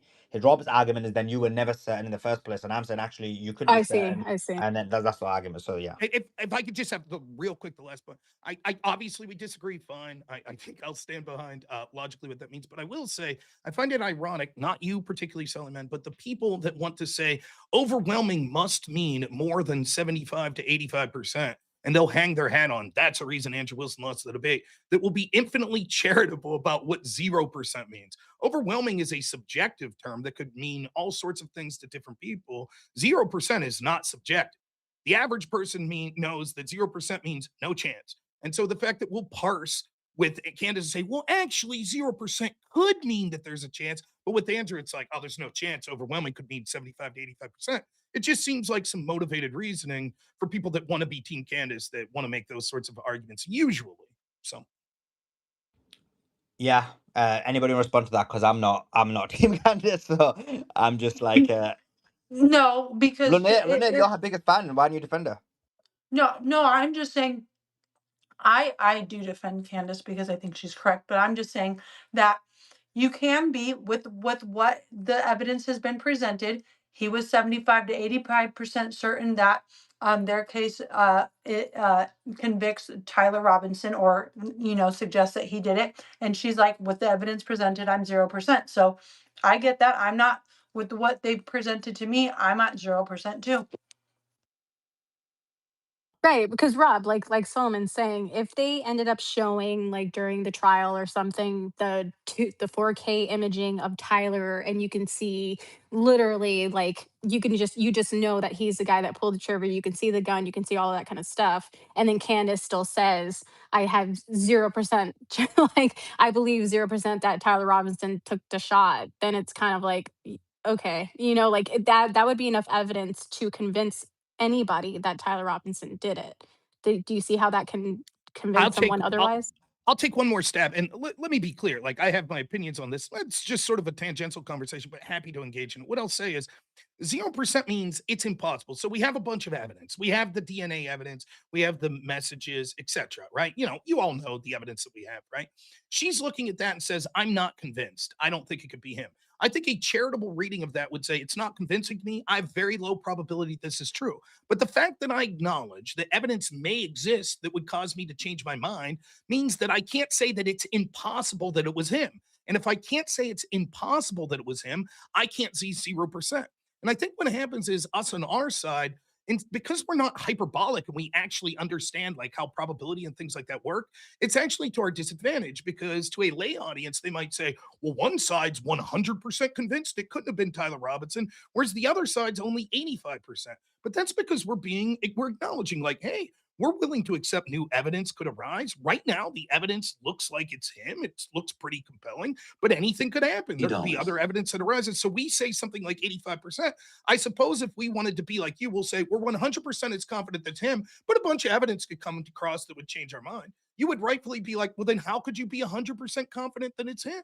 So I think that it's just a misunderstanding of probability. And the last thing I'll say about this is I think you see this all through the people more But on your just on side. that point, by the way, I'm in agreement with you. I think being 0%, for me, logically doesn't make sense. But that being said, don't you think that's kind of a failure on Andrew's side that he didn't actually smash her on that point? And like and I actually do think that you've been doing, I've heard you on these two spaces, and not to cause friction amongst the Crucible crew, but hearing you in these two spaces and comparing it to how Andrew did in this debate, like you've done exponentially better than what Andrew did. And so that's what you pulled out is one example where if it was me, I would have like absolutely honed in on that and been like, wait, do you mean 0%? Like it just makes no sense that you would be 0% at this point. I totally agree with you. But isn't that a weakness from Andrew's side that he didn't actually pull her up on that? Well, just a couple things. I'll be very brief with this. First, thank you for your kind words. I appreciate that. Second, of course, I'm better than Anshin. I'm just kidding. It's easy after the fact, Bro, right? you were cheating in the debate. Like I was watching it, right? And Andrew would go off on the tangent and like be struggling, and the next thing you'd be like, "Oh, Andrew's team, Rob, has got a new image," and then you'd redirect him and actually give him some good talking point. Like you were probably the second place in that debate, bro. The amount of fact checking that I was attempting to get through to Patrick Pick David was quite extensive compared to Candace's team. But nonetheless, what I'll say is I think Andrew did a tremendous job, but there was clearly things that he could have done better. The same is true of even like all of us, I'm sure, could look back in our performance in this very space and say, shucks, I should have said this. So that happens, but I'm not really trying to compare. I'll only say this to finish this up. Like, sure, Andrew could have made this probability claim better. He went there with the mission was to try to get her to defend the theories that she's been talking about, including the theory that it's overwhelming evidence that Tyler Robinson was a patsy. She didn't present any evidence, to my knowledge, to that case. And so mission accomplished, but he could have done better on other things. I do think, though, that this little meta conversation exists. It shows something, and that is that there is a problem with people on this side of the debate that have this problem with like probabilities where they'll think if something is plausible, that somehow means that it's like an equal probable theory, which just isn't true. I mean, it's So you plausible. are claiming that But us on this side of on my side of the debate that we have we lack logic and common sense and probability understanding of probability. You I'm think saying you Yeah, guys have what's your that probability that it's that not understanding over us? Tyler then, Rob? I would probably put it, I'm a little more confident than Andrew. I'd say I'm 90% certain that it's Tyler. But let me turn the question to you. But you're To all even of less. let me ask you all. Do you think there's enough evidence for probable cause to take Tyler Robinson to court to trial? The trial, yes. But Okay. although it is hearsay, I think they're going to do it. Yeah, And I it's think, hearsay. Well, yeah, no. it is hearsay, and that's a problem. But I can don't think they did a good job, think but it's going to I go to think it should trial. go to trial. but I believe Joe, it Joe, should. real quick, that wasn't quite my question. I do appreciate that answer, and I think you're right. My question isn't, do you think it will go to trial? I'm saying, in your own personal belief, do you believe, with all of the questions you have, that there is probable cause to go to? So if you were the one who got to decide, would you say, I'm convinced there's enough evidence here for probable cause? I'm not asking if you think they will say that. I'm saying, Yeah, If I would was the one you? Rob, here's the thing. I'll If I just look answer real at, quick. go ahead, Sorry, go ahead. I was just going to say, if I was the one doing the investigating, I wouldn't have stopped with the few clues that they have. I would have done deeper investigation. But also, I just wanted to compliment you, That's not Rob, the question, because though. it sounds like your voice healed from last Did. space that you Yes. had. It sounds so much better. I don't What? know what was going on back then. Why do Well, you guys I've say been there's only? debating. Hold on. Why do you guys say there's only hearsay? There's plenty of evidence that No, it's hold on. that's Can what not I they answer? hearsay. Can I need. answer? Can I answer, That's what they Rob, need please? in Utah for the preliminary. Look, There's the not just message. hearsay. Okay, the message from the parents that the parents said that he basically told them that he's somewhat involved was hearsay. The That's not messages. all the evidence. Hold on, I didn't finish, did I? Okay, so The bullet entering is is the everything bullet. hearsay? Hold on, can I finish? If Well, I I'm finish, asking you'll you, is hear it. everything hearsay? If you don't shut up, you'll never hear it. Dude, Right? answer the question. Is everything hearsay? Uh, is Yes or everything no? hearsay? No, not everything is Okay, hearsay. thank you. Perfect. There's photographs in the stairwell. That is inference, not hearsay. So there's a difference, right? Still inference, right? You're inferring that the guy in the parking lot with the maroon shirt is the same guy in the stairwell. I'll guarantee you, if I put 100 people and go, is this guy the same or not the same, with two completely different characters, so that they don't relate it to Tyre Robinson, and Is DNA they weren't hearsay? propaganda. Degraded DNA on the thing is on his own gun is not hearsay. Okay, And like I also not said, hearsay. it's Thank not. you. Yeah, but I Thank you. didn't say it was all hearsay. I don't know if you heard well. Well, you chimed in when somebody was saying everything was The hearsay. question was to me, and I chimed in. So I said I was going to talk about the evidence. The bullet, again, the bullet in the neck, inconclusive if it's a 30-06. The DNA around the gun, yes, it has 5 people's DNA. One of them is Tyler. Most of it is Tyler, but when it comes to the trigger, only Tyler's DNA is the most degraded on the trigger, which is very difficult to explain, especially I can since you need explain to that pull for it. you. Hold on, especially since you need to pull a trigger. The the witnesses of seeing him and not seeing him in his car or not the car, different stories. The story about Discord came out and said no, this was not planned on Discord. FBI changed their story, and now there's a confession on Discord. Although, from what we understand, his family said that he was at the police station early afternoon. These messages happened almost at night. So yeah, there's a lot of discrepancies and there's a lot of hearsay. Yes, there's DNA on things. To me, the only thing so far that has actually been presented that to me is like could be Tyler, right? Is the screwdriver. The screwdriver being on the roof, if it is on the roof, because we hear reports that maybe it was actually next to the roof, not on the roof, does have Lance Twiggs and Tyler Robinson's DNA. So, and that's the only 2 pieces of DNA that's there. So one of those 2 were more than likely near the roof. Okay, that is the So does only that actual piece of evidence satisfy that's not does that hearsay. satisfy Lunet, who says that everything is hearsay? I think when No he one says this, said he's just that. being See, do you see dramatic. how? No, I didn't say that either. I said when it comes to preliminary hearing, all they need is hearsay. So what are you guys like? You guys put a lot of No. words in Oh, people's now mouths. you're It's fucking changing weird. it. Now you're saying I all they never said need that. is Listen, this hearsay. space is Okay. recorded. Interesting. So anyone, and I know what your guys' tactics are, but anyone can rewind it and hear it. So I will clarify it for you since your ears are clogged. I never said that. What I said was in the preliminary hearing, all you need is hearsay as far as Utah goes. Got it? Understand? So Understand now? let You me. listening?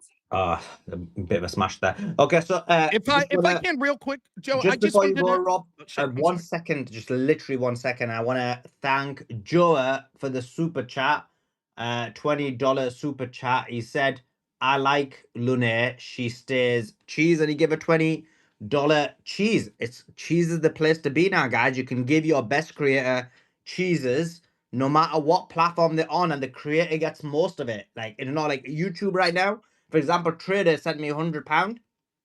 We're gonna get what, like 60 or 70 pound of that. If he sent me his cheese, I would have got what, like 93 pound of that or something. So golden. Anyway, By the way, so I, mean, I saw like speakers that if someone goes to a speaker's comment and they just put cheese, you pay the speakers, which is like oh my god, all always these, been weird to me that speakers can't benefit from being on spaces. Like oh people my like god, all these Lune cooks who are are on gonna start spaces all sending day. Lune bare money, bro. Wait a sec, I want them to send it to me. All these, all these, all If it these, goes to me, I'm sending it to you, all Sullivan. these simps are gonna send it to her rather than me. Then why you're not selling it? You're deselling it. Okay, Rob, go Thanks, ahead. Joe. Yes, yes. Nope, it's all going to you, Solomon. I promise. Nah, Joe, go ahead, Joe. I'm happy to talk about any of the pieces of evidence you want. I just wanted to get clarification. Given the problems you have with the evidence and how you've outlined it, you personally, not if you think we all agree that they're going to have a trial, that the judge is going to rule probable cause. My question is it sufficient for you, in your opinion? If you were this judge, would you say this is sufficient for probable cause? And I understand you outlined a lot of problems with evidence and No, what the evidence is, but I'm just no. asking you quite clearly, is it enough for probable cause for you? Look, if no, and I'll tell you why. If they would have presented the parents' testimony, I would have said, and they said that Tyler confessed to them, I would have said 100% yes. If Lance Twiggs would have said, "Oh yes, that's definitely Tyler Robinson," I would have said yes. Those two pieces of hearsay, I would have said yes. All the other hearsay is, it's more so inference than even hearsay. And inference is worse. Like everyone's saying that's Tyler on the stairwell when his lover is not 100% sure it's just because of the clothes, right? Um, his parents, why wouldn't they present that evidence? Like, if you really think about it, Rob, if you were on the other side, right, would you be convinced that it matches the gun? He confessed to people, or that people are identifying him. None of that is happening, right? It's a lot of kind of looks like him. It looks like his pants. I don't recognize the hat though, but yeah, yeah, it's probably him. Um, and then he saw the pants on the one. He's like, oh yeah, definitely him, the pants. So now you can't read if he's saying, oh, I 100% identify Tyler, or I 100% identify the pants. You can't tell from that testimony, right? And no one Okay, even pushes back because he can't be cross-examined. The parents' evidence, which is to me the most damning evidence, is never presented. Don't you think like that should have been presented? Wouldn't that be like case It closed? was presented. No, it if I was may, not, Blue Sky. Blue Sky, please. Rob will tell you it was not. So just to be clear, I want to say, so there's a lot to say here, and I'm happy to get into all these specific things, but I think there's an important overarching framework to have here. And I welcome everyone to their opinions. I don't think anyone on here has been crappy in any way whatsoever. I'm enjoying the conversation. But let me be clear, in the world of people that like sort of are looking at this more in an objective stance, this isn't close. The probable cause is immense. It's way more. In fact, one of the reasons What's the that evidence that convinces you, Rob? now, please, let me outline. I could outline the entire case if you like, right? But what I'm telling you is, it was so overwhelming that the state was able to hold back things that they didn't even have to present. Like they have the metadata from the phone, they have Google Maps data, they But it have wasn't like, presented. but let me finish. What I'm saying is they didn't even have to present it because the probable cause is overwhelming. And so when we know that that's how most attorneys are going to look at it, and most people that aren't heavily invested in sort of being skeptical and thinking that there could be this overarching conspiracy views it, you should really question what puts me as an outlier here, that I don't even think there's probable cause, let alone think that there's more likely than not evidence. Because the burden for probable cause is merely this: Is there a compelling, did a crime get committed? And is there compelling reason to believe, or is there decent reason to believe that this person committed it? Even if you have 4 competing theories that are each equally likely, that would still be probable cause. And so, like, a lot of the things you're saying, like, seem like anomalies to lay people, but it's actually not. The reason I'm convinced that there's probable cause is because all of the evidence works in tandem to tell a compelling story that's the same way. For example, Rob, But can we I have ask you a but Rob, question? but can you give me one piece of what is most convincing to you? Because you keep Wait, making the hold on, statement Joa. that Can it's I overwhelming, but there, like, I don't see it that way, and there's a lot of people listening who don't see it that way. So please lay out what is overwhelming to wait, you. hold on. Can I ask you in this way, Rob? Do you feel like the state has provided enough evidence to rule out that there was anyone else working with Tyler and that it was only just Tyler? I don't know if I asked that properly, but basically, do you have enough reason to believe that it was only Tyler involved and he was the person that made the shot, nobody else was involved? Do you believe that wholeheartedly?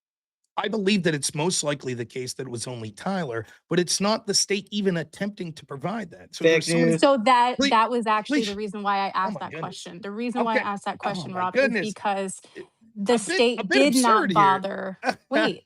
So hold on. Let me say what I'm trying to say, please. Sure, You I'll said, answer all 3 persons' large tangents at one time again. I will attempt to do that, but okay, so you please go go on. for it.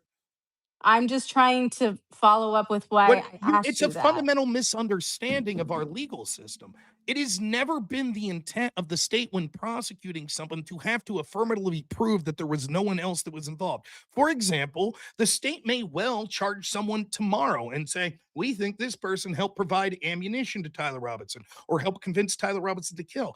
That doesn't mean that anything that the state has brought forth against Tyler Robinson is untrue and that Tyler Robinson doesn't have probable cause to go. So when you ask me, do I overwhelmingly believe, it's sort of irrelevant to the conversation. So, It's clearly, you, please let me finish. It's clear that there's probable cause. When it comes to the specific evidence, we've heard a litany of problems with the evidence. My argument is that there are compelling things on their own that would be probable cause, such as the DNA on the rifle, the screwdriver, the towel, the confessions, etc. A lot of things that you said, Joe, I just fundamentally disagree with your interpretation of the facts there. If you like, I'll outline my case really quick. I've written it on my phone in the past.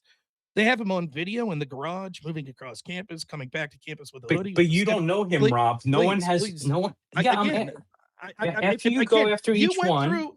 I just what I want to say is twice now you've gone through a litany of problems you have with the evidence. I didn't Okay. interrupt you. I had problems with each and every part of what you said, but I let you go and outline your case. Also, I'm trying to do Okay, is have the I'll same save courtesy. it to That seems fair. the end. I thought it would be easier to go one by one, but go I ahead. felt the same about your laundry list, but I let it go. So I will make the case. They have what appears to be him on video in the garage, moving across campus, coming back to campus in a hoodie with a stiff right leg and something rifle sized in his pant leg, climbing the stairs to the roof, moving across the roof to the position of 40 seconds before the shot, running off the roof, going to the wooded area where the rifle was found.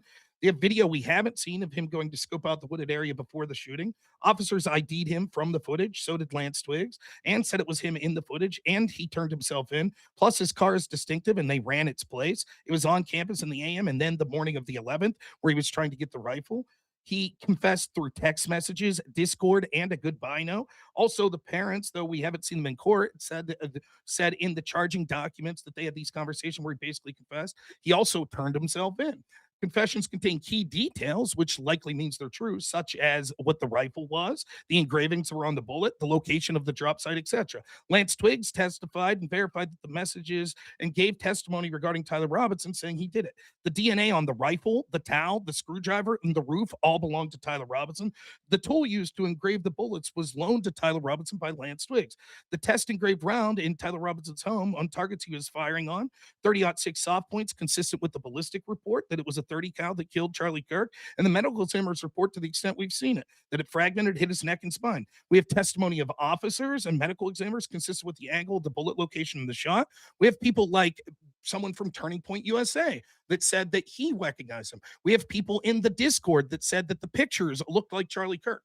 All of that points, and most of this evidence corroborates itself. For example, if you were to fake the Discord message or the confession, how would someone faking it know unless they were either involved in a grand conspiracy or actually involved in the shooting themselves know the details of what was carved on the bullets. Like when he said, "I'll die if UWU bulge" is said on Fox News. So all of that evidence overwhelmingly points to probable cause. If the only argument against that is why have questions about specific evidence or there could be a grand conspiracy, that wouldn't disprove probable cause. That's stuff that you could prove. To the specific points you want, why didn't they do this? Why didn't they do that? They didn't have to because the probable cause is overwhelming. And anyone who's an honest broker and knows anything about the legal system will tell you this is not even close. It is a slam dunk for probable cause. He will have his day in court. They'll have to prove it beyond a reasonable doubt. Maybe they will, maybe they won't. But at this stage in the game, we have far met that metric. The last thing I'll say on this, remember, it was the prosecution that wanted more evidence released publicly and the defense that fought to have this evidence released publicly. So all they had to do was release things that was enough to give probable cause, which they more than met that metric just probably with the DNA evidence. I'm happy to talk, like there's specific things you're saying that I disagree with, the degraded DNA, the fact that his parents aren't in an official document, that it's hearsay that they talked. I disagree with all of those things. Happy to go through them one by one. Okay, Right, Rob. Okay, not let, not wait, one by real Rob, one. quick. let No, go, no, no, Rob, no, no, let Lene, go. I'm responding. Um, Look, you just give me a laundry list, and then now you're saying I'm willing to go through them one by one with you. So now you don't want me to give you a laundry list that I need to store in memory to all the But facts you said. you already gave Okay, a hold laundry on. list twice. Hold on, Just to hold say, on. right? I'm going through your list that you just gave. Okay, you said probably Tyler Robinson. You don't know that, right? And even his own boyfriend couldn't identify him except for his shirt and his and jeans, but not his hat, not his sneakers, right? Correct? He said that the Correct? last two pictures, let me finish. He said the last two pictures definitely look like him. And No, for no. Say probable what he let said me let before. me Say what he let said me finish. before. He Rob, said it first. you're snipping out only what you want to hear. No, no, Be no, no, honest. no. You're snipping out only what you want to hear. No, I Yes or don't. I'm playing the I whole would thing. let's The whole and thing he was said I can't tell it's Tyler. Maybe by the clothes. what Maybe did he say in the last two? the last two definitely. That's what he Okay, said. that's the point I'm So, saying. That's a but positive identity. And let me be no, clear real that's quick, then I not. You don't promise. know if he's Where Let were talking me the about because of last the two let me be pants. clear. pictures? What Let me be happened to clear. you not speaking over me? But that's what you're doing to me as It well. was He was my actually turn to go speaking. through your laundry list. Wait, you just asked me to say, and I did, and I accurately said he said that definitely looked like him the last two, and you're like, yeah, but previously he said he wasn't sure. I agree, What both of were the those things are last two true. images of him of? Him in the parking garage, I believe. Yeah, same thing. It was the It one. was No, him it in was the his room, stairwell. wasn't it? No, No, the it was stairwell. yeah. It's the stairwell photo. He only had they only had pictures of the stairwell photo at the time. He said he couldn't identify them even after looking at all the pictures. They scrolled up and down several times. He goes, maybe because of the clothes. I don't recognize the hat. The final two definitely. This is what he says. So does the Definitely. final hold on? So does the final two mean definitely his clothes or definitely Tyler Robinson? I don't know. You're inferring that it's him saying it's Tyler Robinson because you want it to be that. Okay. No, if Then I you talk. Hold on. Let me finish. just I'm I not, I just didn't want to ask a say one, question. I can I didn't ask just a question. No, because okay. you didn't let me either. It would have Okay, been I'll so much respond to your easier. laundry list with another laundry list when you first gave a laundry list. That's fine. I don't mind. Okay. Then you said it's him on the roof. No one's identified him on the roof. You're saying it's him on the roof, right? Not a single person has said, "Oh, that's definitely Tyler on the roof," because you can't see who is on the roof, right? So again, you're putting in evidence that doesn't exist, right? Then you're saying that the stairwell that goes to the roof, um, yeah, there's people. That's actually the thing that Lance Twiggs is saying he can't identify, right? Or at least he's saying he looks like his clothes, but not his hat. Blah blah blah. The bullet, you say, oh, it matches the bullet. No, it's a 30 cal, but they don't know if it's a 30-06. Then you said about the engravings. Just because jackets are engraved, which by the way, you think he engraved 6 bullets because apparently there's evidence that he engraved these bullets 6 months ago. He didn't just engrave them when they found out Charlie Kirk was going there. So the engraving has nothing to do with the shooting. But you are saying that does because the engraved bullets match. What do they match? The bullet that went into the Charlie Kirk? No, you can't tell that, right? So yes, someone can have engraved bullets. Doesn't mean they pulled the trigger. Then you speak about the DNA and you say you disagree with the degraded DNA. The ATF officer has said that Tyler Robinson's DNA is the most degraded on the trigger. You're disagreeing with actual physical evidence, but you're agreeing that it's Tyler Robinson on the roof when no one has said that they've identified that it was Tyler Robinson on the roof because no one can actually ID him. So constantly you're saying things are overwhelming evidence when the only thing you give overwhelming to are things that you are inferring, and things that are actual evidence, physical evidence, you're saying you disagree with. You Okay, see the issue. if I may, what happened is twice you've given a laundry list of problems you have with the evidence.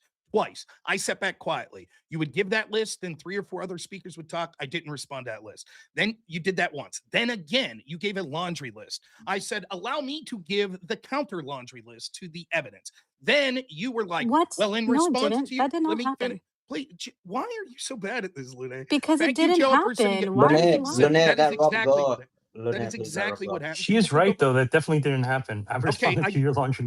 Suleiman, did at one point Joe has said before we brought up other speakers, Yes, he went once. through a list. He went through a Once. list. You Then said he did it I did again. it twice. He didn't did go it. through a list. He just asked Please, you if you Lune, believe there's you are so what's your bad at this. reason. You are a detriment I to this pay attention. entire I'm place. so bad at Please paying be quiet. attention. What are you Please be talking quiet. about? Lune, I'm one going second, to. guys. Just go, Rob, just go ahead. Just make your points. It's fine. Yes, I'm going to go back through on my channel and put a clip of this and embarrass you guys because this happened twice. Please. That you gave a list of this, and it starts to become troubling when you people can't remember what you just said 2 or 3 minutes ago. All I was trying to do was give a counter list. I said I'm happy to go things one by one. You don't want to do that. That's fine. So let's pick out some of the things you said. What I'm saying about the video evidence is it's not that there needs to be 100% 4K evidence that it was him. It's that this evidence shows that someone that looked like him, so much so that people like on his Discord chat said it looked like him, that his parents thought it looked like him, that Lance Twiggs thought it looked like him. You're right. At first, he said, I'm not sure, but he said those last two definitely. It doesn't matter if we could 100% prove that that's him in the pictures for 2 reasons. One, we wouldn't need to meet that bar for probable cause. And secondly, when all of the other evidence points to it, for example, it looks like him, you can't say that it couldn't be him from those photos. And so then when we see a screwdriver with his DNA on the roof, those pieces of evidence work in tandem to say, that makes sense. The guy that looks like Tyler Robinson, that showed up in the car that looked like Tyler Robinson, that had the plate that was Tyler Robinson's, that went in the area where it looked like that person in the picture was going, then had a screwdriver that had the DNA of Tyler Robinson. That heavily suggests probable cause, at least, and very compelling evidence that Tyler Robinson was on the roof. This is backed up further by the fact that we saw a police officer that identified him from the pictures and said it looked like him, and a Turning Point employee that said, yes, Tyler Robinson came up to us beforehand and talked to us about that. So all of that backs up that he was on location. The specific bullet type. Yes, you're right. They were unable, because of the fragmentation of the bullet, to say it came from this specific gun. However, what they were able to show was it came from a 30 cal, which a 30-06 is one. There's no other gun on the scene that's been acknowledged that would be capable of taking this shot. So the fact that a gun that quite literally would be the caliber necessary to take this shot and hasn't been ruled out and is in fact confirmed as the caliber of gun that would be necessary has the DNA on it proves it. You talk about degraded DNA. I'm not denying that they said degraded DNA, but give the full picture. They also said in a 1 in a million chance, and it actually could have been higher, he was the major contributor to DNA to that gun. In addition, the degraded DNA does not speak whatsoever to the timing of the person that held the DNA. Now, what laymen will do is this. They say, if the DNA on the trigger was more degraded, that means that someone must have touched it after Tyler Robinson did. But that's not the case at all. If you look up the medical literature on this, there is no timing whatsoever that's to be inferred by degraded DNA. In fact, the degraded DNA most likely points to the fact that it was him that touched it last, even though I'll fully concede that scientifically we could never make that judgment. The reason for this is there's different types of things that could be DNA. For example, blood could give DNA, or skin cells, or sweat. If, as the state's alleging, that this gun was in his pants, etc., he was probably sweating heavily. He probably then sweating on that and then leaving the gun out in the elements was most likely to have that sweat leave DNA, but then become more degraded. In addition to that, he probably used the towel that he had to wipe it, which would degrade that DNA. Seeing as how the medical literature doesn't make any connection whatsoever to anything about the timing of degraded DNA, it's just an assertion that people make. I find that skeptical. But again, you're not someone who specializes in this, and the people that are say there is no correlation whatsoever with degraded DNA. When it comes to the engravings on the bullet, You're incorrect. We actually see that Lance Twiggs said that he was engraving those bullets probably a month before. So I think the timing of that puts mid-August is what the state says, that Lance Twiggs says he lent him the Dremel and was drilling it in mid-August. The important part, though, is the confession backs up exactly what was written on the bullets when it comes to the idea of the parents being hearsay. If you look at the charging document, which the police would be forced to, under oath, right, put what was said to them. Here's what the charging document says. Robinson's mother stated the following to police. There is no way that Joa Please, asked you Lune, all of these questions, and yet you are still talking. Please, would you please be quiet? Jonah gave a laundry list off my laundry list that was responding to his laundry list of I problems he gave had with the 3 evidence. points, So dude. Last time I gave 3 points too. You go on to 20. That don't make sense. Let him Go ahead. cook. You guys are all night. Let Rob go.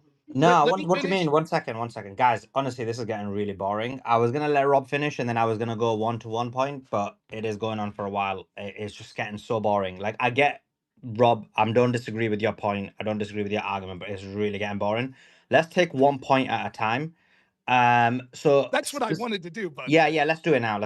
So, okay. Joe, specifically that 1 point in terms of the visual evidence, specifically, what's your counter to that? The visual evidence, none of us here had a relationship with Tyler Robinson that I know of, so we can't identify him, of course. Okay. Except maybe Sam Parker. Jokes. Yeah. The only people that can identify him are people who know him. His own lover says he couldn't identify him except maybe by his clothes. This is what he said on stand. Then he says the last two definitely. That leaves it up in the air if he definitely identifies him or if he definitely identifies his clothes. It does not state it because he was not allowed to be cross-examined, which probably would have helped. So yeah, the visual evidence, the pictures of someone in the garage, by any scale measures that have been done and things like that, it is a guy who is way wider than him. He is not as skinny as him, probably has about 20 pounds on him. And they're saying this is the same person.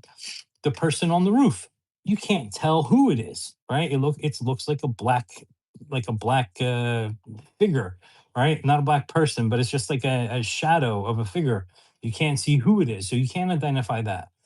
We do know he does a military crawl. We don't know if Tyler had any military training for him to be doing that or not. We've been told that he's actually pretty much a lousy shot.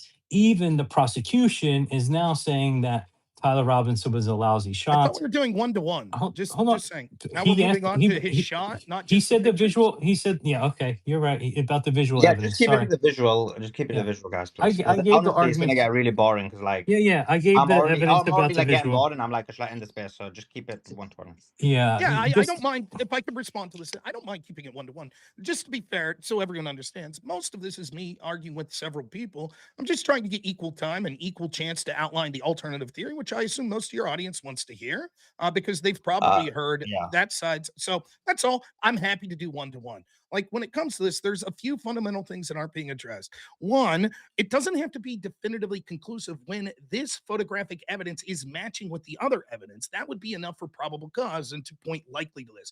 For example, not to get too afield, but we don't need video of the gun being shot to be able to draw that it is beyond a reasonable doubt. If we had the actual gun that committed the crime with the person's DNA with a picture that matched the guy, but he was wearing a mask, we wouldn't say, because we don't have a video of the gun being shot and he had a mask on, we can't use that to convict him. That wouldn't be the case. Secondly, the idea that any look at this shows that it would be a person that's too wide, that's not true. That's a fundamental misunderstanding in people that are manipulating photos that don't understand how wide angle lenses go. But if you don't agree with me, I'll make it simple and say this. Tyler Robinson's parents thought it was him. Tyler Robinson's friends on the Discord thought it was him. Lance Twiggs, at best, for your interpretation, said he wasn't sure, but didn't say that's definitely not him. That's too wide. And on the last two photos said, absolutely, that's him. So given that this adds up, and like just one piece of evidence to add to it, the screwdriver with his DNA, I thought we were sticking to the visual. I thought we were sticking to the visuals, Rob. All I'm saying, If I can chime in about the visual real just let me quick. last sentence, I promise. All I'm saying is when all of the visuals match up with DNA of this dude on the roof, It doesn't matter that we don't have crystal clear 4K of it. We have enough identification, and these photos show that it likely is him, even if it's not proof positive, to match with the other DNA evidence that it was him. Well, Yeah, but according to Rob, Tyler Robinson's grandmother and from what she said, his parents said, and what she said, those images do not look like Tyler Robinson, especially the one Yeah, where he was walking in front of the cars. And that was and not out only of that, his grandma's mouth. So yeah, not only that, Tyler's saying he didn't do it. I work with a cousin of the Robinsons, and he's saying that Tyler's saying he didn't do it, but he knows who did. So, I mean, and just the fact that you all insinuate that the parents turned him in, but like they're also saying that he never turned his kid in. So, I mean, I just don't understand why you guys go after this Candace. Like, you grown men and you like just continually go after her like you beat on her, and it's like, dude, uh you wish to smite, not you, but like a grown Green Beret wishes to smite her down. I mean, I'm just a layman, but as a layman, like I don't see how you guys just keep going after the fact that he's not a patsy, or he could be a patsy. Dude, Thanks for that. If I could respond to Louis, Yeah, why do you keep smiting her down? Okay, I'll leave that to the side. I'm advocating for what I think's the truth. That's what I'm doing. If I could respond, there are claims that are made that I just don't understand. For example, I don't even know how to address. I know someone who knows Tyler. I guess I do too, and he said Tyler said he did it. I mean, what do we even do I with didn't that say amount I of know them. No, I'm I saying know that was the someone. other. Of Oh, course, sorry, That was sorry, the other sorry. guy, Luna. Oh No, yeah, Luna he as does. well. He does. He does. Yeah, He yeah. does. So Right. Okay. you see the point though. Like Yeah, just go ahead. hearsay. I Sorry, think I yeah. know. No problem. I understand. I said I was going to address you. I'm not sure if it's addressing your point or someone else's, Luna. It jumbled together a little. I do apologize for that. But the idea that his grandma said it doesn't look like him, prove it. I don't She see any. did. Let me So finish. Let me finish, and then Diligent you'll have your did chance. though. Let me Sorry. finish, and you'll have your chance. Like there are people that are claiming such things, but I haven't seen any proof. I'm happy to look at the proof that you have. Diligent Jennison is someone that I think has had skeptical evidence so far, and I'm unwilling to admit, just based on his reporting, that the grandparent said that. What I do have is, under penalty of perjury and the ability to actually go to jail for a considerable amount of time, the police, in their prosecutor agreement, put this quote: Robinson's mother stated the following to police on September 11th, 2025, the day after the shooting. Robinson's mother saw the photo of the shooter in the news and thought the shooter looked like her son.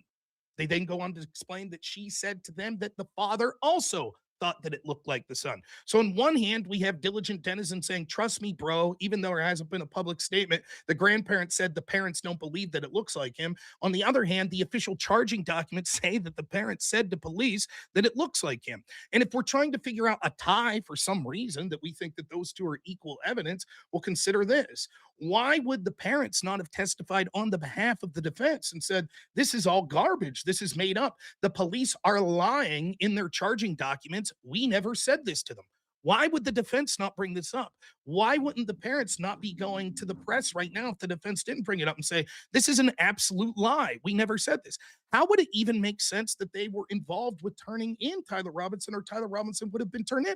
Think of, just if you give me just a couple seconds here, how would this have went down? Tyler Robinson's just chilling out and decides to go visit his parents and have beef stroganoff. They're throwing the pigskin outside. A family friend comes over and they're like, hey, it'd be fun. Let's just head on down to the local precinct and, just see what's going on. And then when they get down there, the family friend's like, gotcha, bitch. Now we're turning you in. None of it makes sense. It's clear that there was some sort of communication between Tyler Robinson and his parents regarding this possible event. And the most likely explanation is what's put in the charging document, that the parents recognized their son and panicked and called him. So did the people on the Discord messages that Tyler was communicating with. That looks like you, Tyler, LOL. So again, we can speculate based on manipulated photos, and Diligent Denizen secretly talked to the grandparents that won't go on record, and Candace talked to a family friend that won't go on record. Or we could look at the actual statements and evidence we have, and there's a litany of them. And we're not going to buy the just someone on Microsoft Paint stretched out a video to make this person look wider. None But of you're that's good talking about It evidence. was the evidence we don't opposite, have, Rob. actually. Rob, you're talking about evidence we don't have. You just brought up messages that have not been presented in court That is They're in you the charging using doc. hearsay. Yeah, but the charging doc is hearsay. On OJ's case, they said that OJ left the city on an emergency flight. Meanwhile, it had been scheduled for 4 months. This was on the charging dock. There was multiple things. The fact that they went into his house. Meanwhile, they had already been in there before they even asked for the warrant. Right? Multiple things on the charging dock that were false. This is why that man got off. You understand? This happens a lot. You are using a charging dock, which even the court itself will not allow to use as Yeah, evidence, that's but you are using it's it not almost as evidence. your sole point of evidence. It's not my sole point of evidence. I said a It's the lot. Like, majority. it is not. Like, we're literally talking just on the photographs right now. I outlined so much evidence that Suleiman said, I'm getting tired of hearing it all. So we're Wait, now just focused that's what on one Solly piece. told you to focus on, Lune, but you you couldn't just even, brought up the charging Lune, dock. You you just read couldn't it out even, for us. So what not are you only you talking about? interrupting me, Joa, who's actually having a Because good I'm correcting conversation you. I with me. can't help Joa, myself but correct you every time Joa you make is a lie. Joa Sorry. actually having a good conversation. You even interrupted him. You just can't control yourself. Rob, Please. you just said that you I were only talking about the images. You just read to us the charging doc where you claimed that Tyler Robinson's parents turned him in. What are why you did I talking read that? about? Lune, I why don't did it know. You were supposed to just be okay, talking about the listen. video, the images, If like you you if you said. if you stop interrupt listen for a second, you ready? We're talking about whether these photographs and video look like Tyler Robinson. Exactly. Joa, That's what I thought we were right. talking about. Now Okay, listen, Lune, can we let Lune, Joe and Rob talk? Because you honestly, I'm getting a lot of complaints. Like you're really derailing now. Joe, Rob, finish your point. Let Joe yes. respond.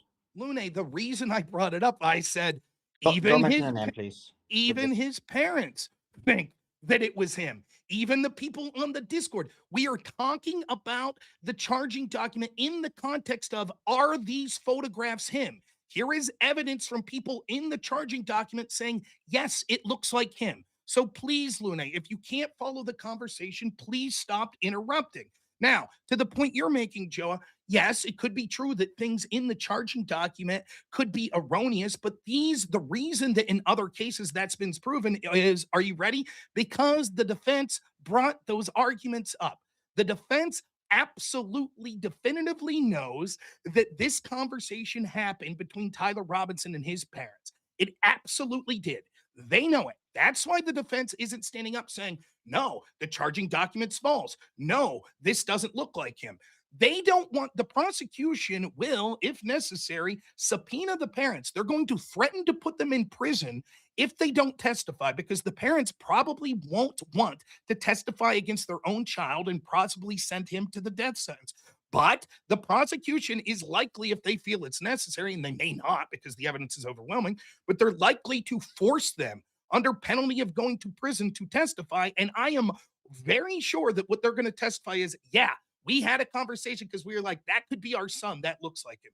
In addition, Rob, here I'll you go. stop. Go ahead. Here you go. Okay, look, you're saying that the defense would have brought it up. Well, what if the defense is like, look, they're gonna go after your son no matter what. We have this piece of evidence that we know that you never said that to the police. Let that go forward because as soon as that's showed to a jury, your son's let free. You don't, so you're making a lot of assumptions because you have no idea because we have not actually seen the actual evidence. We have only seen a charging doc. And you're making inference again, what you constantly do. You're making inference once more that their defense attorneys definitely know that that conversation definitely happened, and they're 100% sure. That's why they didn't fight against it. Again, inference. You're not looking at the data. That's why I don't think you're in good faith. Although you come across as a guy that would be in good faith, you're not because you're constantly using your own judgment to see what this means and that means and that this definitely means that but there is no evidence to it. You understand? That's why people who are looking simply at the evidence, and look, there's a lot of people on my side that have some really crazy theories. I don't get into the theories. I look at simply, could this be him? Could it not? I'm 40/60. What has happened so far is the only evidence I have been shown is there is DNA on a screwdriver that has Lance Twiggs and has Tyler Robinson. That is the only evidence to this point that places one of those two on the roof, or then you have to prove someone brought it there, one or the other. That's the only thing that proves. So, what does that? That doesn't prove he pulled the trigger. That doesn't prove it wasn't Lance Twiggs. There's certain people who are saying that looks more like Lance. His own family says it looks more like Lance than Tyler Robinson. So there are a lot of issues here, but you prefer to use your inference to make a judgment that the defense definitely knows that that conversation happened and that's why they're not fighting against it. Blah blah blah. They could be using it to. They could be letting it go because you know what? I can say to make the same argument. If the prosecution was so sure that this was a open and shut case, they would have presented the parents' confession about their son confessing to them, and then this definitely would have went to trial. But they didn't present it. So I can make the same inference as you, but I don't do that because I don't judge their actions and assume I know exactly 100% why that's happening. I don't. Neither do you. So, okay, one, you are making inferences. I'm going to reciprocate and say I was incorrect when I thought you were being good faith. I now think, based on the fact, with no reason whatsoever, you call me bad faith, shows that actually you are bad faith, especially considering you're unwilling to even admit that there's probable cause.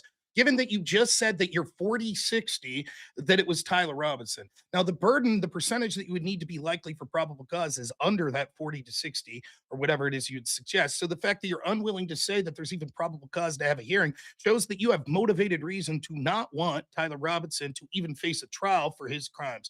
I think the reason for that is your bad faith. That's why you're calling me bad faith and refusing to look at the vast extent of the evidence. Second, it is not unfair to actually look at the sworn testimony of police under penalty of perjury and being locked up to say that the parents testified to this. To say because it wasn't brought up in the briefing, we can't evaluate that is nonsensical, right?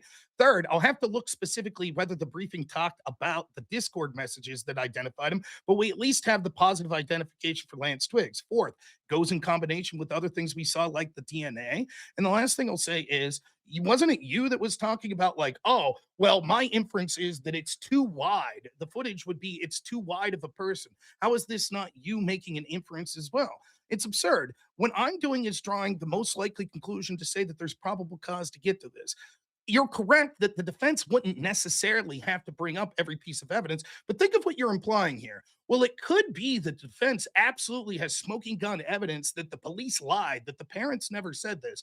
But instead of presenting it to the judge, not just as a matter of defense, but as an evidence of police and prosecutorial misconduct, that they are flat out making shit up to arrest this guy, that they have definitive proof that the parents are willing to right now tell the judge never happened. They lied on the charging document. We never talked to them. We never said this. Instead, they're going to let this kid rot in prison and take their chances that a jury finds that compelling as opposed to going to a judge. A judge, by the way, and a defense that already has pointed out when they thought evidence should be thrown out. For example, the defense team said, hey, that red circle that the prosecution just drew on the surveillance photo, that needs to be taken out. That's like prejudicing the evidence. The judge said, I agree. So the defense is willing to make quabbles about a red circle prejudicing evidence, but they're unwilling to talk about police misconduct and instead willing to roll the dice and keep this kid in prison for a year when they know that the police are flat out lying. This is what I'm talking about. The idea that you want to be like, well, because they didn't bring the parents, just because it was in the prosecution or charging document, this means you're bad faith to even evaluate. It's a nonsensical claim, and it reeks of someone who's desperate to impugn their opponent as opposed to having a good faith conversation. Hey, Rob, you just So, said sorry, Solomon. Let me just finish it. He all right. said that I made inference on the about the two pictures. We know the width of a stairwell. We know the height of a Jeep tire. People have actually analyzed to show that the scale of the person in the garage is not the same scale as the person in the stairwell. Do you understand? That's not inference. That's actually science. So try again, my friend. I You're don't wrong. They inference. haven't proved I that. don't inference. I look at actual data. You're wrong. What happens is people do all sorts of things because they're manipulating the photo, they're making judgments, and you're just accepting it. I accept. Have you seen that? Have you seen that analysis? I've seen the people trying to do the stairwell stuff. I've also seen the people like Candace Owens that have put the manipulated photo being more stretched out where his wrist looks like it's like what 6 inches too long He and all that. showed the unmanipulated photo. What are you That's not talking true. about? The manipulate again, once more, think of what this would mean. This would mean that Candace Owens was able to figure out that the police intentionally manipulated a photo. And He the never claimed the prosecution, police did that. okay, They someone did. who did? Who did she claim manipulated it then? What's your theory, Lune? Go ahead. He just No, showed that the picture was that the original picture that was shown in the courthouse was compressed. and It was he compressed. showed That's That's a a the different fact. claim. original footage That's a And different we know claim. the camera, and we know the camera they use, and they do not was film that was way. mirrored. So Okay, Exactly. so then someone had to intentionally manipulate the photo, is the claim, If they correct? Right. ratioed the photo to a Okay, certain, so like, who was it that intentionally manipulated it? Who Ask do you think? Candace. I Who do have you no think? idea. Okay, I'll ask any of you three. Who do you think it could have been that Rob, I'll tell intentionally probably you. had to have manipulated been the the, photo? it had I to have can been the tell you why. prosecution. Why wouldn't it have been the prosecution? They're the It ones would who are correct. presenting the evidence. All right, thank you Well, very well, much. Rob, So let me They finish my compressed. point. They Here, did. let me Please, answer. let me Let me finish my. answer you, please. No, Let me I answer just you. got. I You just just got No, an. asked the I question, just got it an answer actually, from Rob. I no, don't and know. I'll actually, answer no, it You, her, had to have and been then the you can give cops your answer. because That that's seems you, the to be thing. in you It had to have asked the been the alignment. question. cops because I it's the same. asked a question for any one of you three. One of It you had to have answered. been the I'll cops. respond, and then The you can give a cops. different answer if you like. The Yes, cops that's did exactly it. that, and they gave it to, and they're the ones who played it. But it had to have been the cops that did that because that's what they released to the whole entire world. We're looking for this guy, so they intentionally knew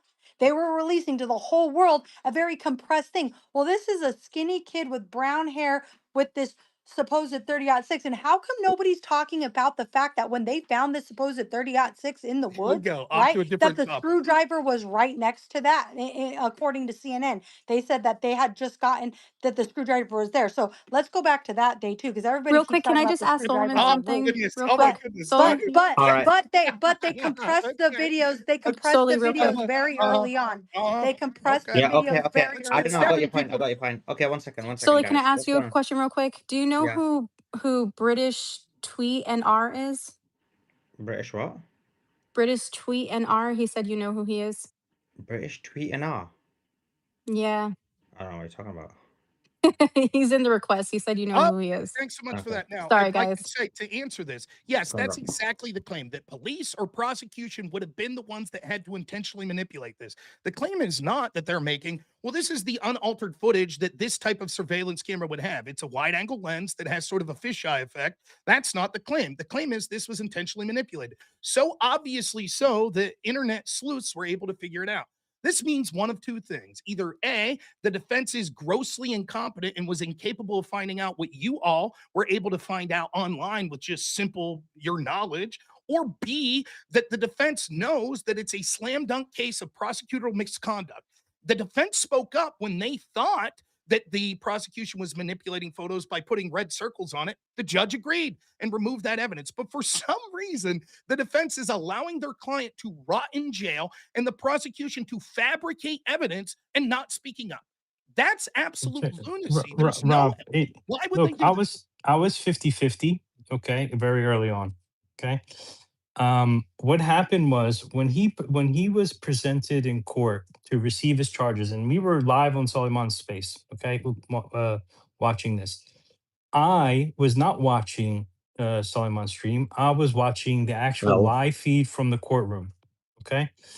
And what happened was that footage was edited, okay, of him receiving the charges, of him saying, you killed Charlie Kirk. You're here because you killed Charlie Kirk. And in the broadcast TV footage, he nods yes.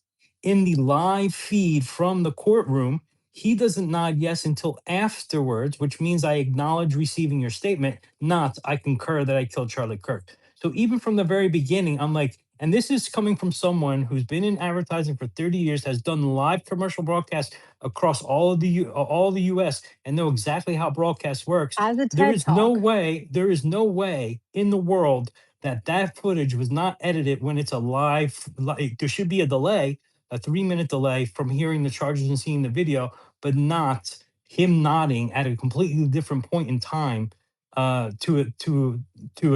a charge, which signals to people who subconsciously process body language as to, oh, he's guilty. He just nodded yes when he said you killed Charlie Kirk, and that didn't happen. I don't understand how any two things to say in this. This is unresponsive to anything I just talked about. Second, I guess you would have to show It's me not this orange. footage. Let I'm me talking finish. about Let me footage let being me finish. edited. That how's that unresponsive? It's unresponsive to us talking about the footage we saw and the idea that the police or prosecution intentionally manipulated this photo. The defense is well aware of it and is sitting back silently, allowing the prosecution to manufacture evidence while their client rots in jail, as opposed to saying this is obvious prosecutorial misconduct. Baron Coleman knows it. Candace Owens knows it. Joa knows it. Everyone in the world could see that this was clearly manipulated. It wasn't the official. That makes no sense. Secondly, with your specific claim here, I would need to see proof. I'm sorry to say this, but a lot of times when people say things like the grandparents have said that's not the case, when I we had look it on my into it, we don't see timeline. it. So Yeah.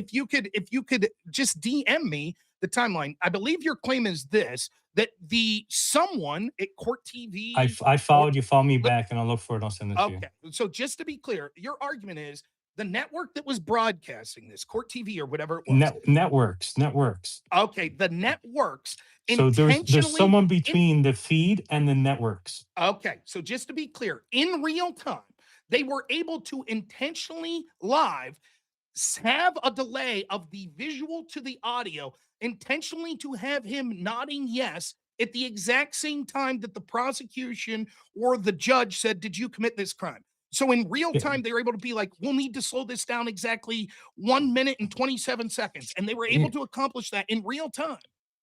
Well, there's a delay to the broadcast and the feed, and it was more than the typical delay. Okay, that's one. Two, the nod that happens, all the other nods were in sync. This is the nods before and the nods after. So if all the nods were off, I'd be like, okay, they're delaying the audio and the visual, so there's just a mix up because there's a delay between the two. What you can't do is have the nods before and the nods after be completely in sync with what happened on the live feed, but that one nod is off. Do you understand that that's impossible to happen unless there's someone in the middle? I don't believe you, right? I don't believe, but okay, I followed you. Follow me back because I do want to send you the footage. Wait. So Rob, I can say this. I do remember because I was holding the biggest spaces on this by far, and I do remember Joe bringing this up. Now I can't remember the video, but I do remember Joe bringing this up at that time. Obviously, yeah, I put and by it the way, side by side. By the way, I don't hold the same opinion as either any of you guys on this issue. You know that, right? So I'm like, you guys know what my view is. It's a bit different. You guys are not willing to accept it. So, I do remember. Can I share what it is? So you don't think Israel No, it's did going to this destroy for your real, side. You Sully? don't want That's to, Lene. It'll awful. destroy your entire side. No, it takes out your main investigator in this whole issue. That's not true. That's not true. Should I say it? Should I say it? It'll take out your main investigator. I don't think you should say it. Okay, Rob and everybody in the space. Solomon thinks that Sam Parker.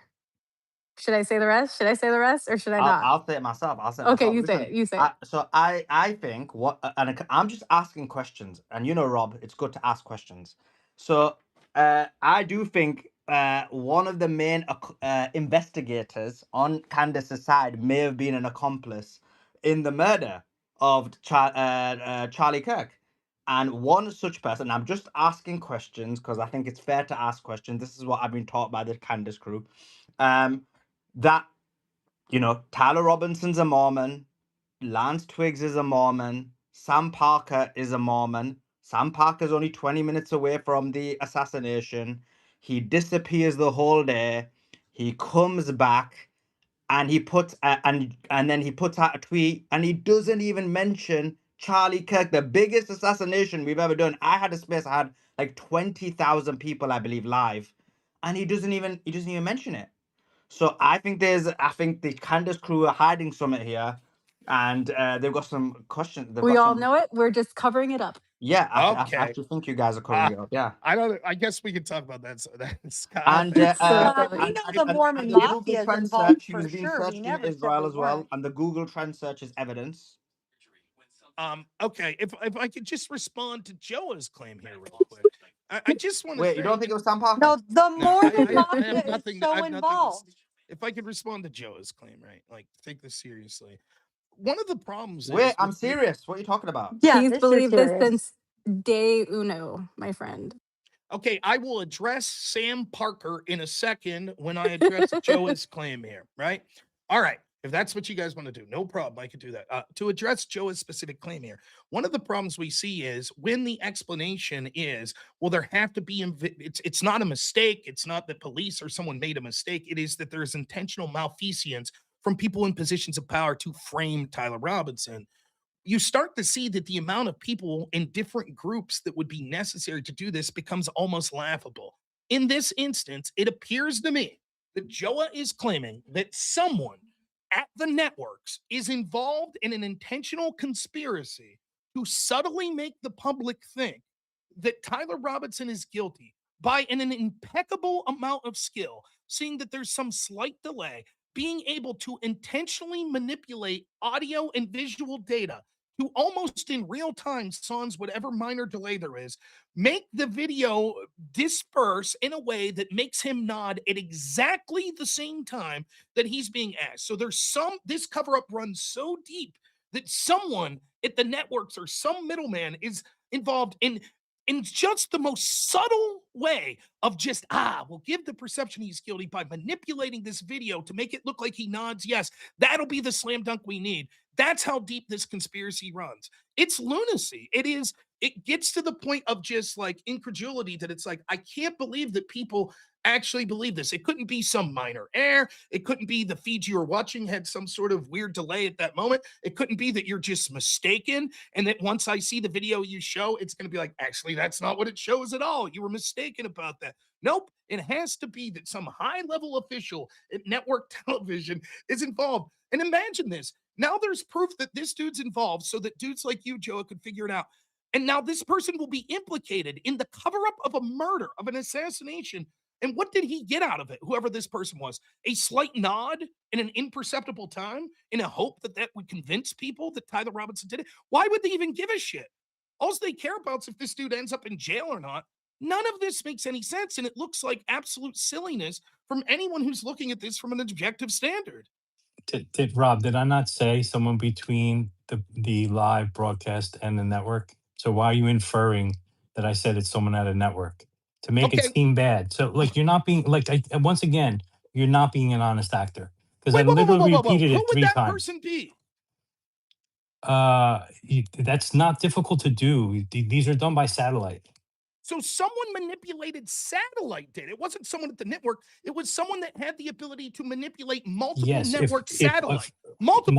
not bro. Oh my God. Do you know how this works? There's a signal that's transmitted, right? One signal, the live feed from the courtroom, that goes to a satellite. The networks then get that feed all from that one satellite. So you only need to edit one source.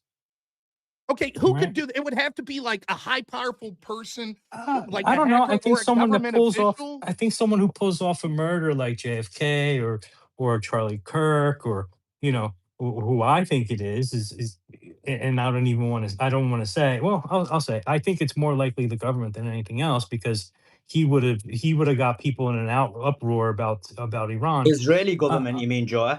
No, I Yeah, think when U.S. I Israel personally think the has U.S. My videotapes of their God, you CEO, defended the Zios as well. Have you turned to Yeah, Team but Crucible? look, when but Soliman, the Israel funny thing is these are the moon landing never happened people, and they're like, you're telling Oh me my they can God, you joined manipulate Team data, Crucible. Rob is on your and side now. meanwhile they fake the whole moon landing to these people, but you can't manipulate 5 seconds of a Oh my data God, feed. Joe, you betrayed Team Candace. You're on the Zio side. Rob is on your side now.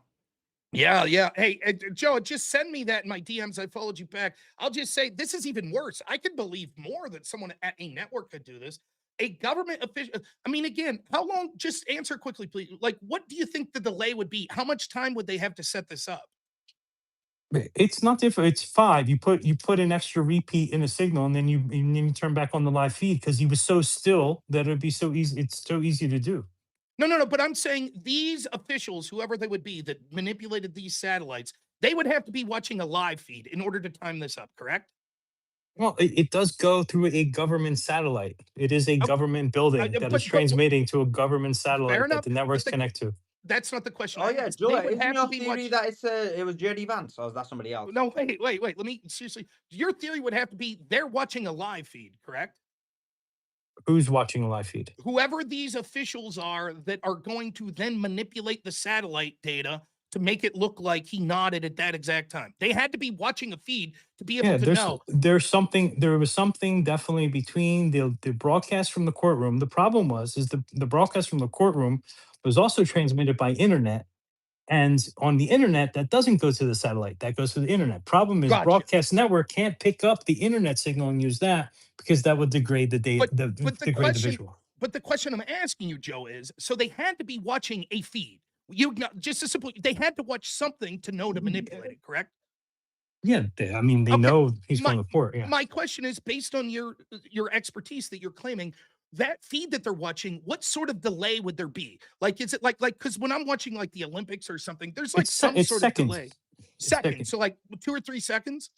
Well, typically you use a 20 to 30-second delay. Okay, let's go with 30. So what you're trying to tell me is within 30 seconds they were like, there, that's what we need, that nod right there. Now splice it. Okay, splice it to exactly what, and we don't see any cut or anything like that that looks weird, like they manipulated. Somehow getting 30 seconds, they were able to time it perfectly. I'll send it to you and you see for yourself. All you do is you play the loop because again, um, every single time you see these trials, the defendant, when he's hearing his charges, don't move.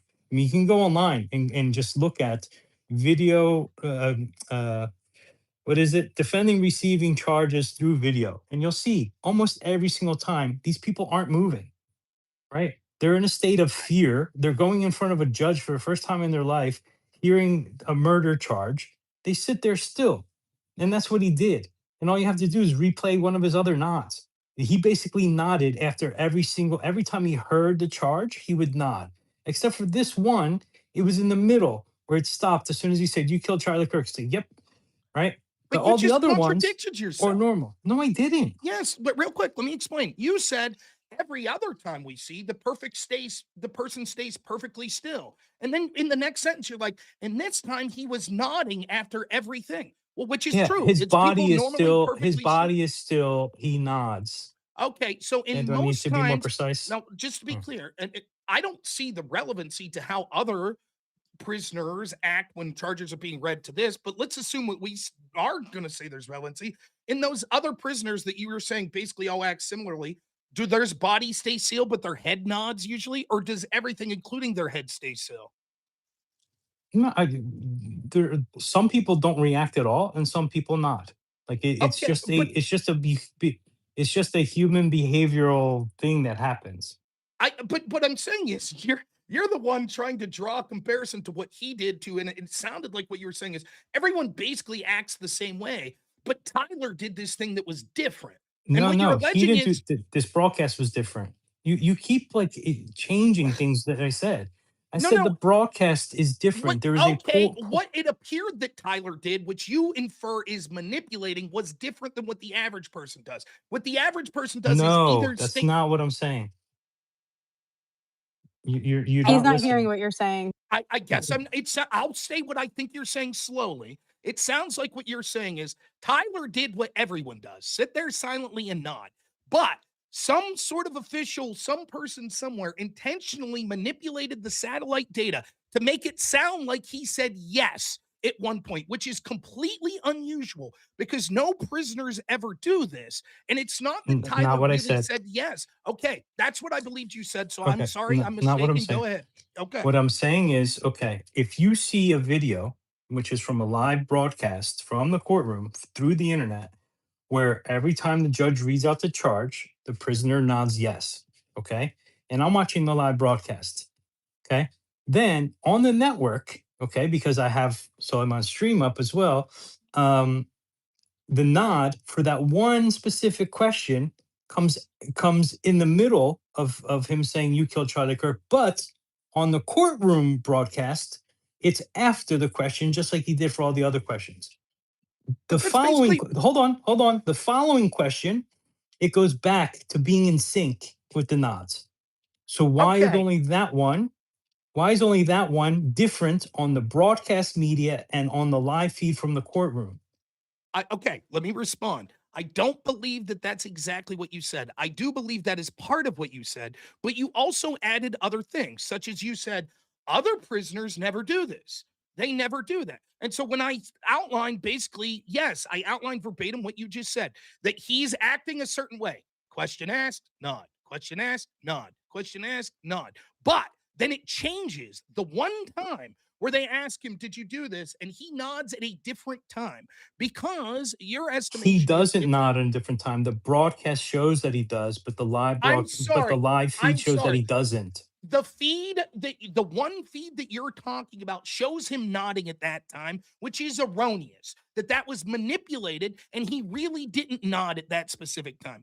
And then, furthermore, if that's the theory, that would mean that what would have to happen is for this particular broadcast, the government would have to tip their hand so sleuths like you would understand this and be able to point to this as a conspiracy and possibly out the fact that they killed Charlie Kirk. And here's the benefit they got, that the people, whatever percentage that were watching this particular feed, would see this nod at a time so that they would subconsciously be like, "Oh, he nodded at that time. He must be guilty." They were able to do so because there was a 30-second delay in the feed. And they were so shrewd that within that 30 seconds, someone was like, "Fuck, right there. Did you see that nod?" Now wait until they get to the question about, "Did you do this?" and sync that nod up at the time.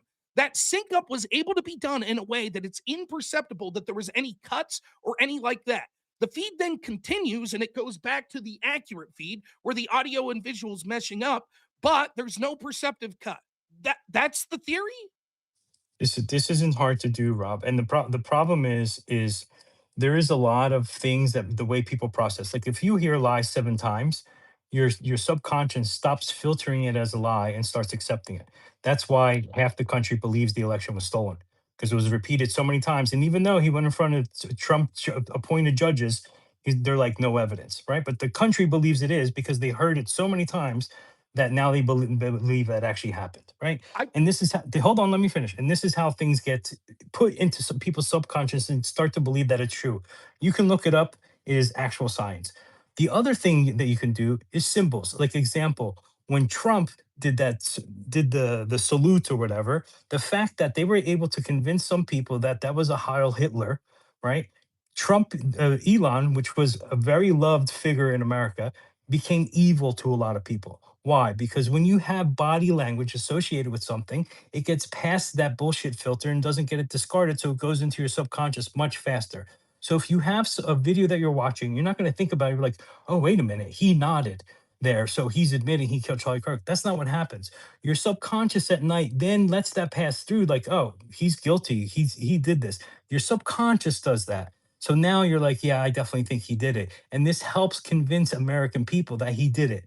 And it's much easier than repeating the message over and over and over again.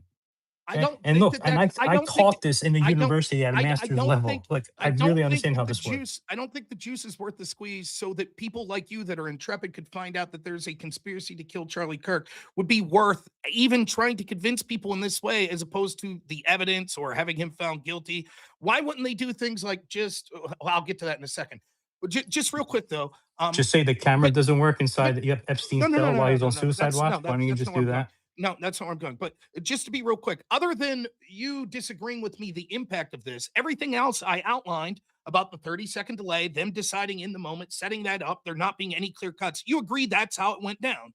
Okay. So Rob, let me ask you, No, no, why no, did no, no, no, no. Fauci Please, I just hold on? asking. Why did Fauci fund the labs in Wuhan? Why didn't he just use a third party? That way these conspiracy theories could never point the finger at him because that way he'd be covered and no one That's would not ever even. see it. I didn't even get to the part yet where I'm going to make the point Well, that your that's what you're question. trying to make it No, no, seem like no, for no, me. no. That's not. No. Let me be clear. I'm about to make an argument that that could be your response, but that's not what I'm doing right here. I'm merely just getting the theory down. That's it. Other than you saying, "Oh no, no, no, we have a disagreement whether or not it would be worth to do this and how impactful it would be." Fine, we have a disagreement. Other than that, when I said there's a 30-second delay at most, and they decided in that 30 seconds that they were going to do this shrewd thing that was going to manipulate people, just the people that are watching this particular feed. And it would be evident from intrepid people like you that also watch the internet feed that they intentionally manipulated this, which would be able to speak to a conspiracy, and that they were able to do this within 30 seconds and there weren't any perceptive cuts or anything like that. And the feed continued. You agree with all of that?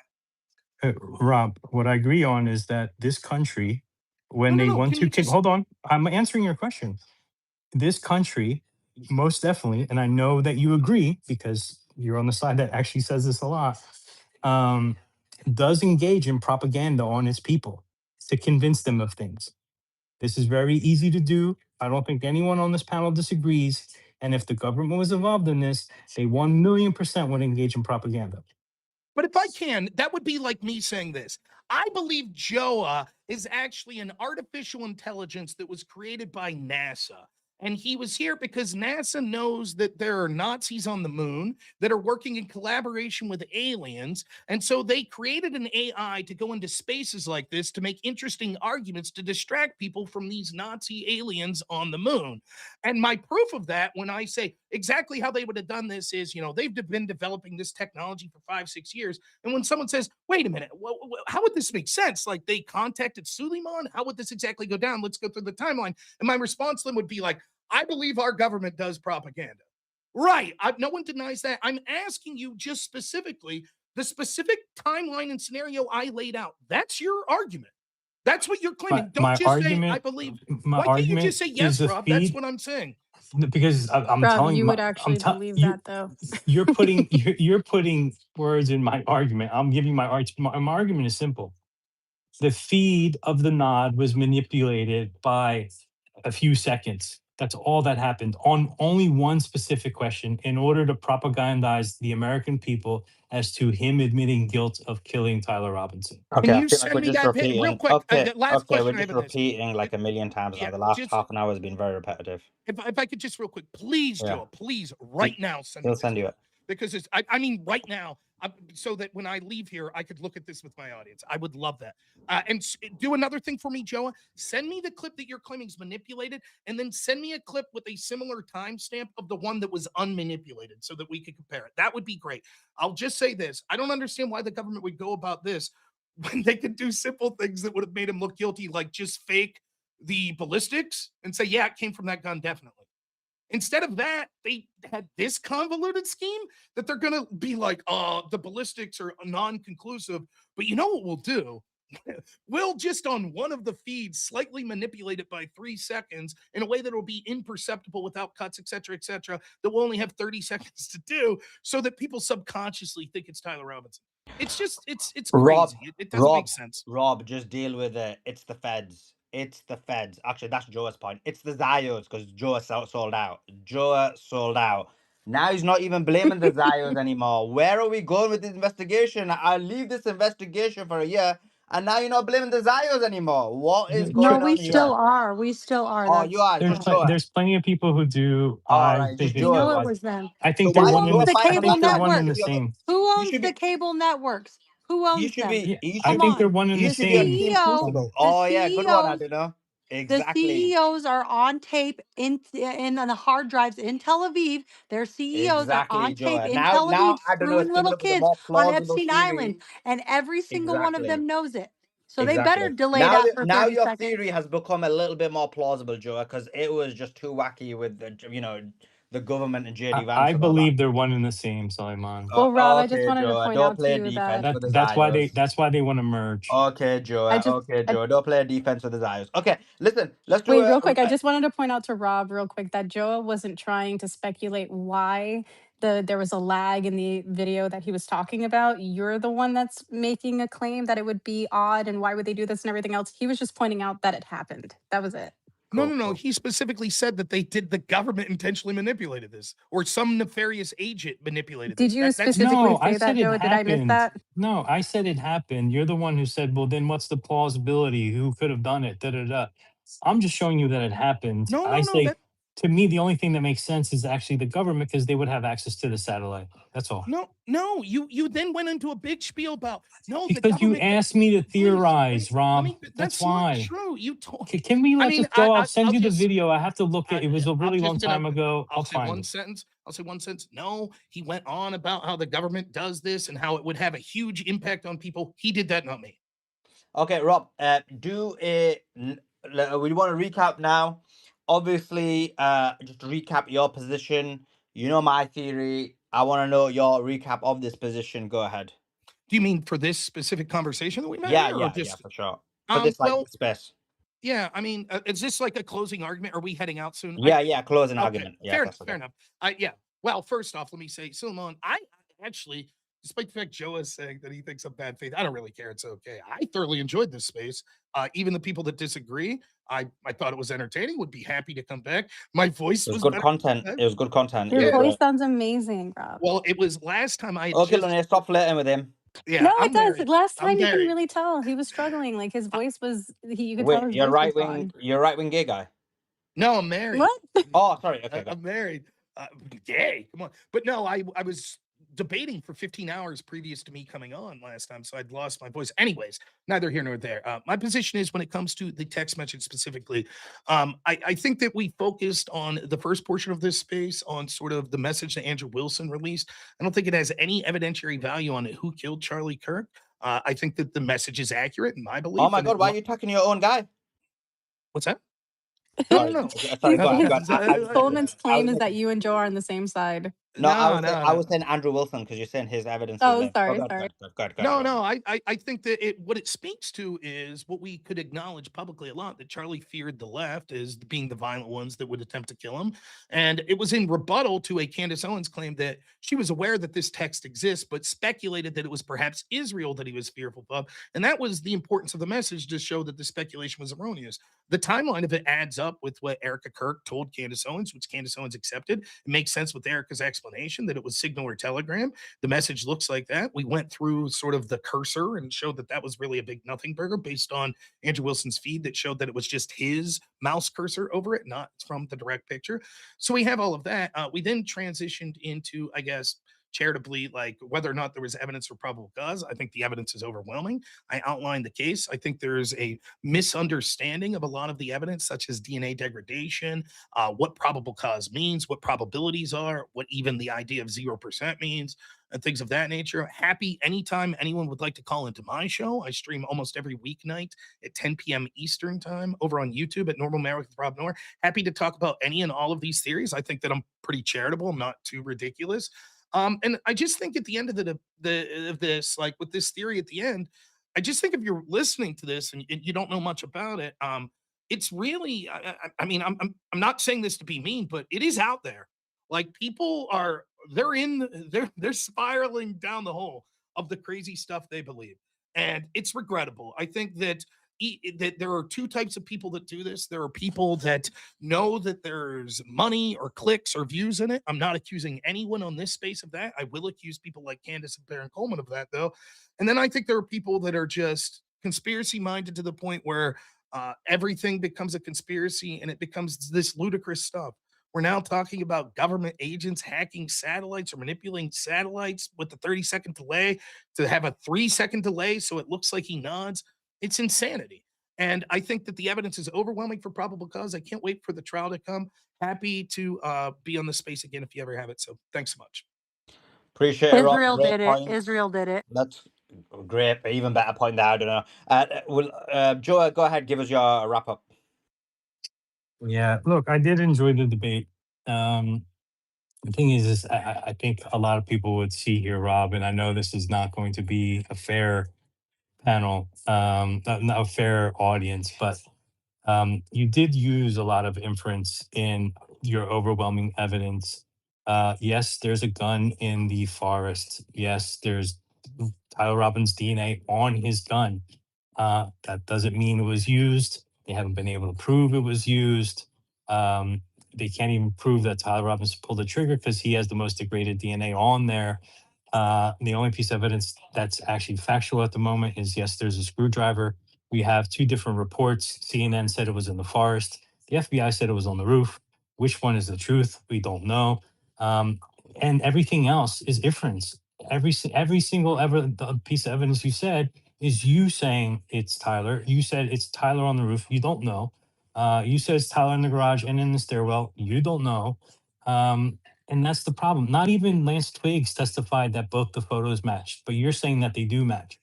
And I understand that they don't have to match, but that's part of the evidence that is the government's theory.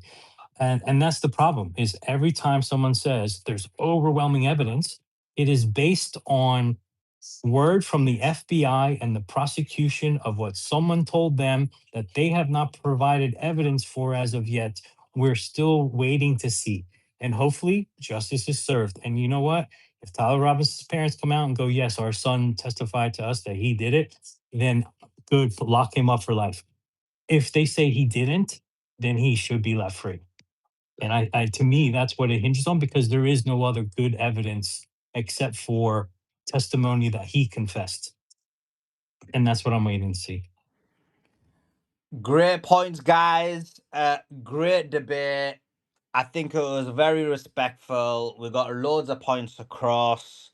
Lune did her best. I had the best theory. No one could debunk it. And I think the Candace crew are part of the cover up, personally. Because why aren't they investigating the real evidence I've relayed on the space? Anyway, much love to each and every single one of you. Really appreciate you coming on. Check out this Say Cheese.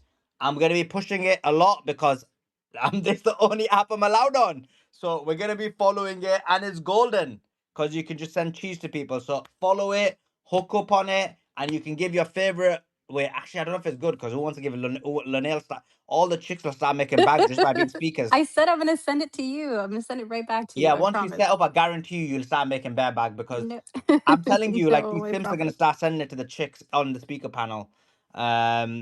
So I don't know, Lune, you're gonna start making bear bag once you start joining Say Cheese.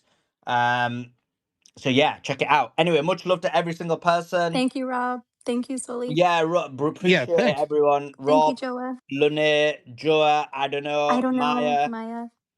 all of you guys did a great Thank job. Joa, you, send those guys. clips. I want to Thanks. Yeah, see them. Joa, don't run away. Don't run away, Send Joa. those Send the clips. The clip. United States of Israel government cannot be trusted. That's why we're questioning everything, just to Exactly. let you know, Now I period. don't It's know if not you, debunking it's not Joa. anything. The United States of Exactly. Israel is Exactly. not Exactly. trustable.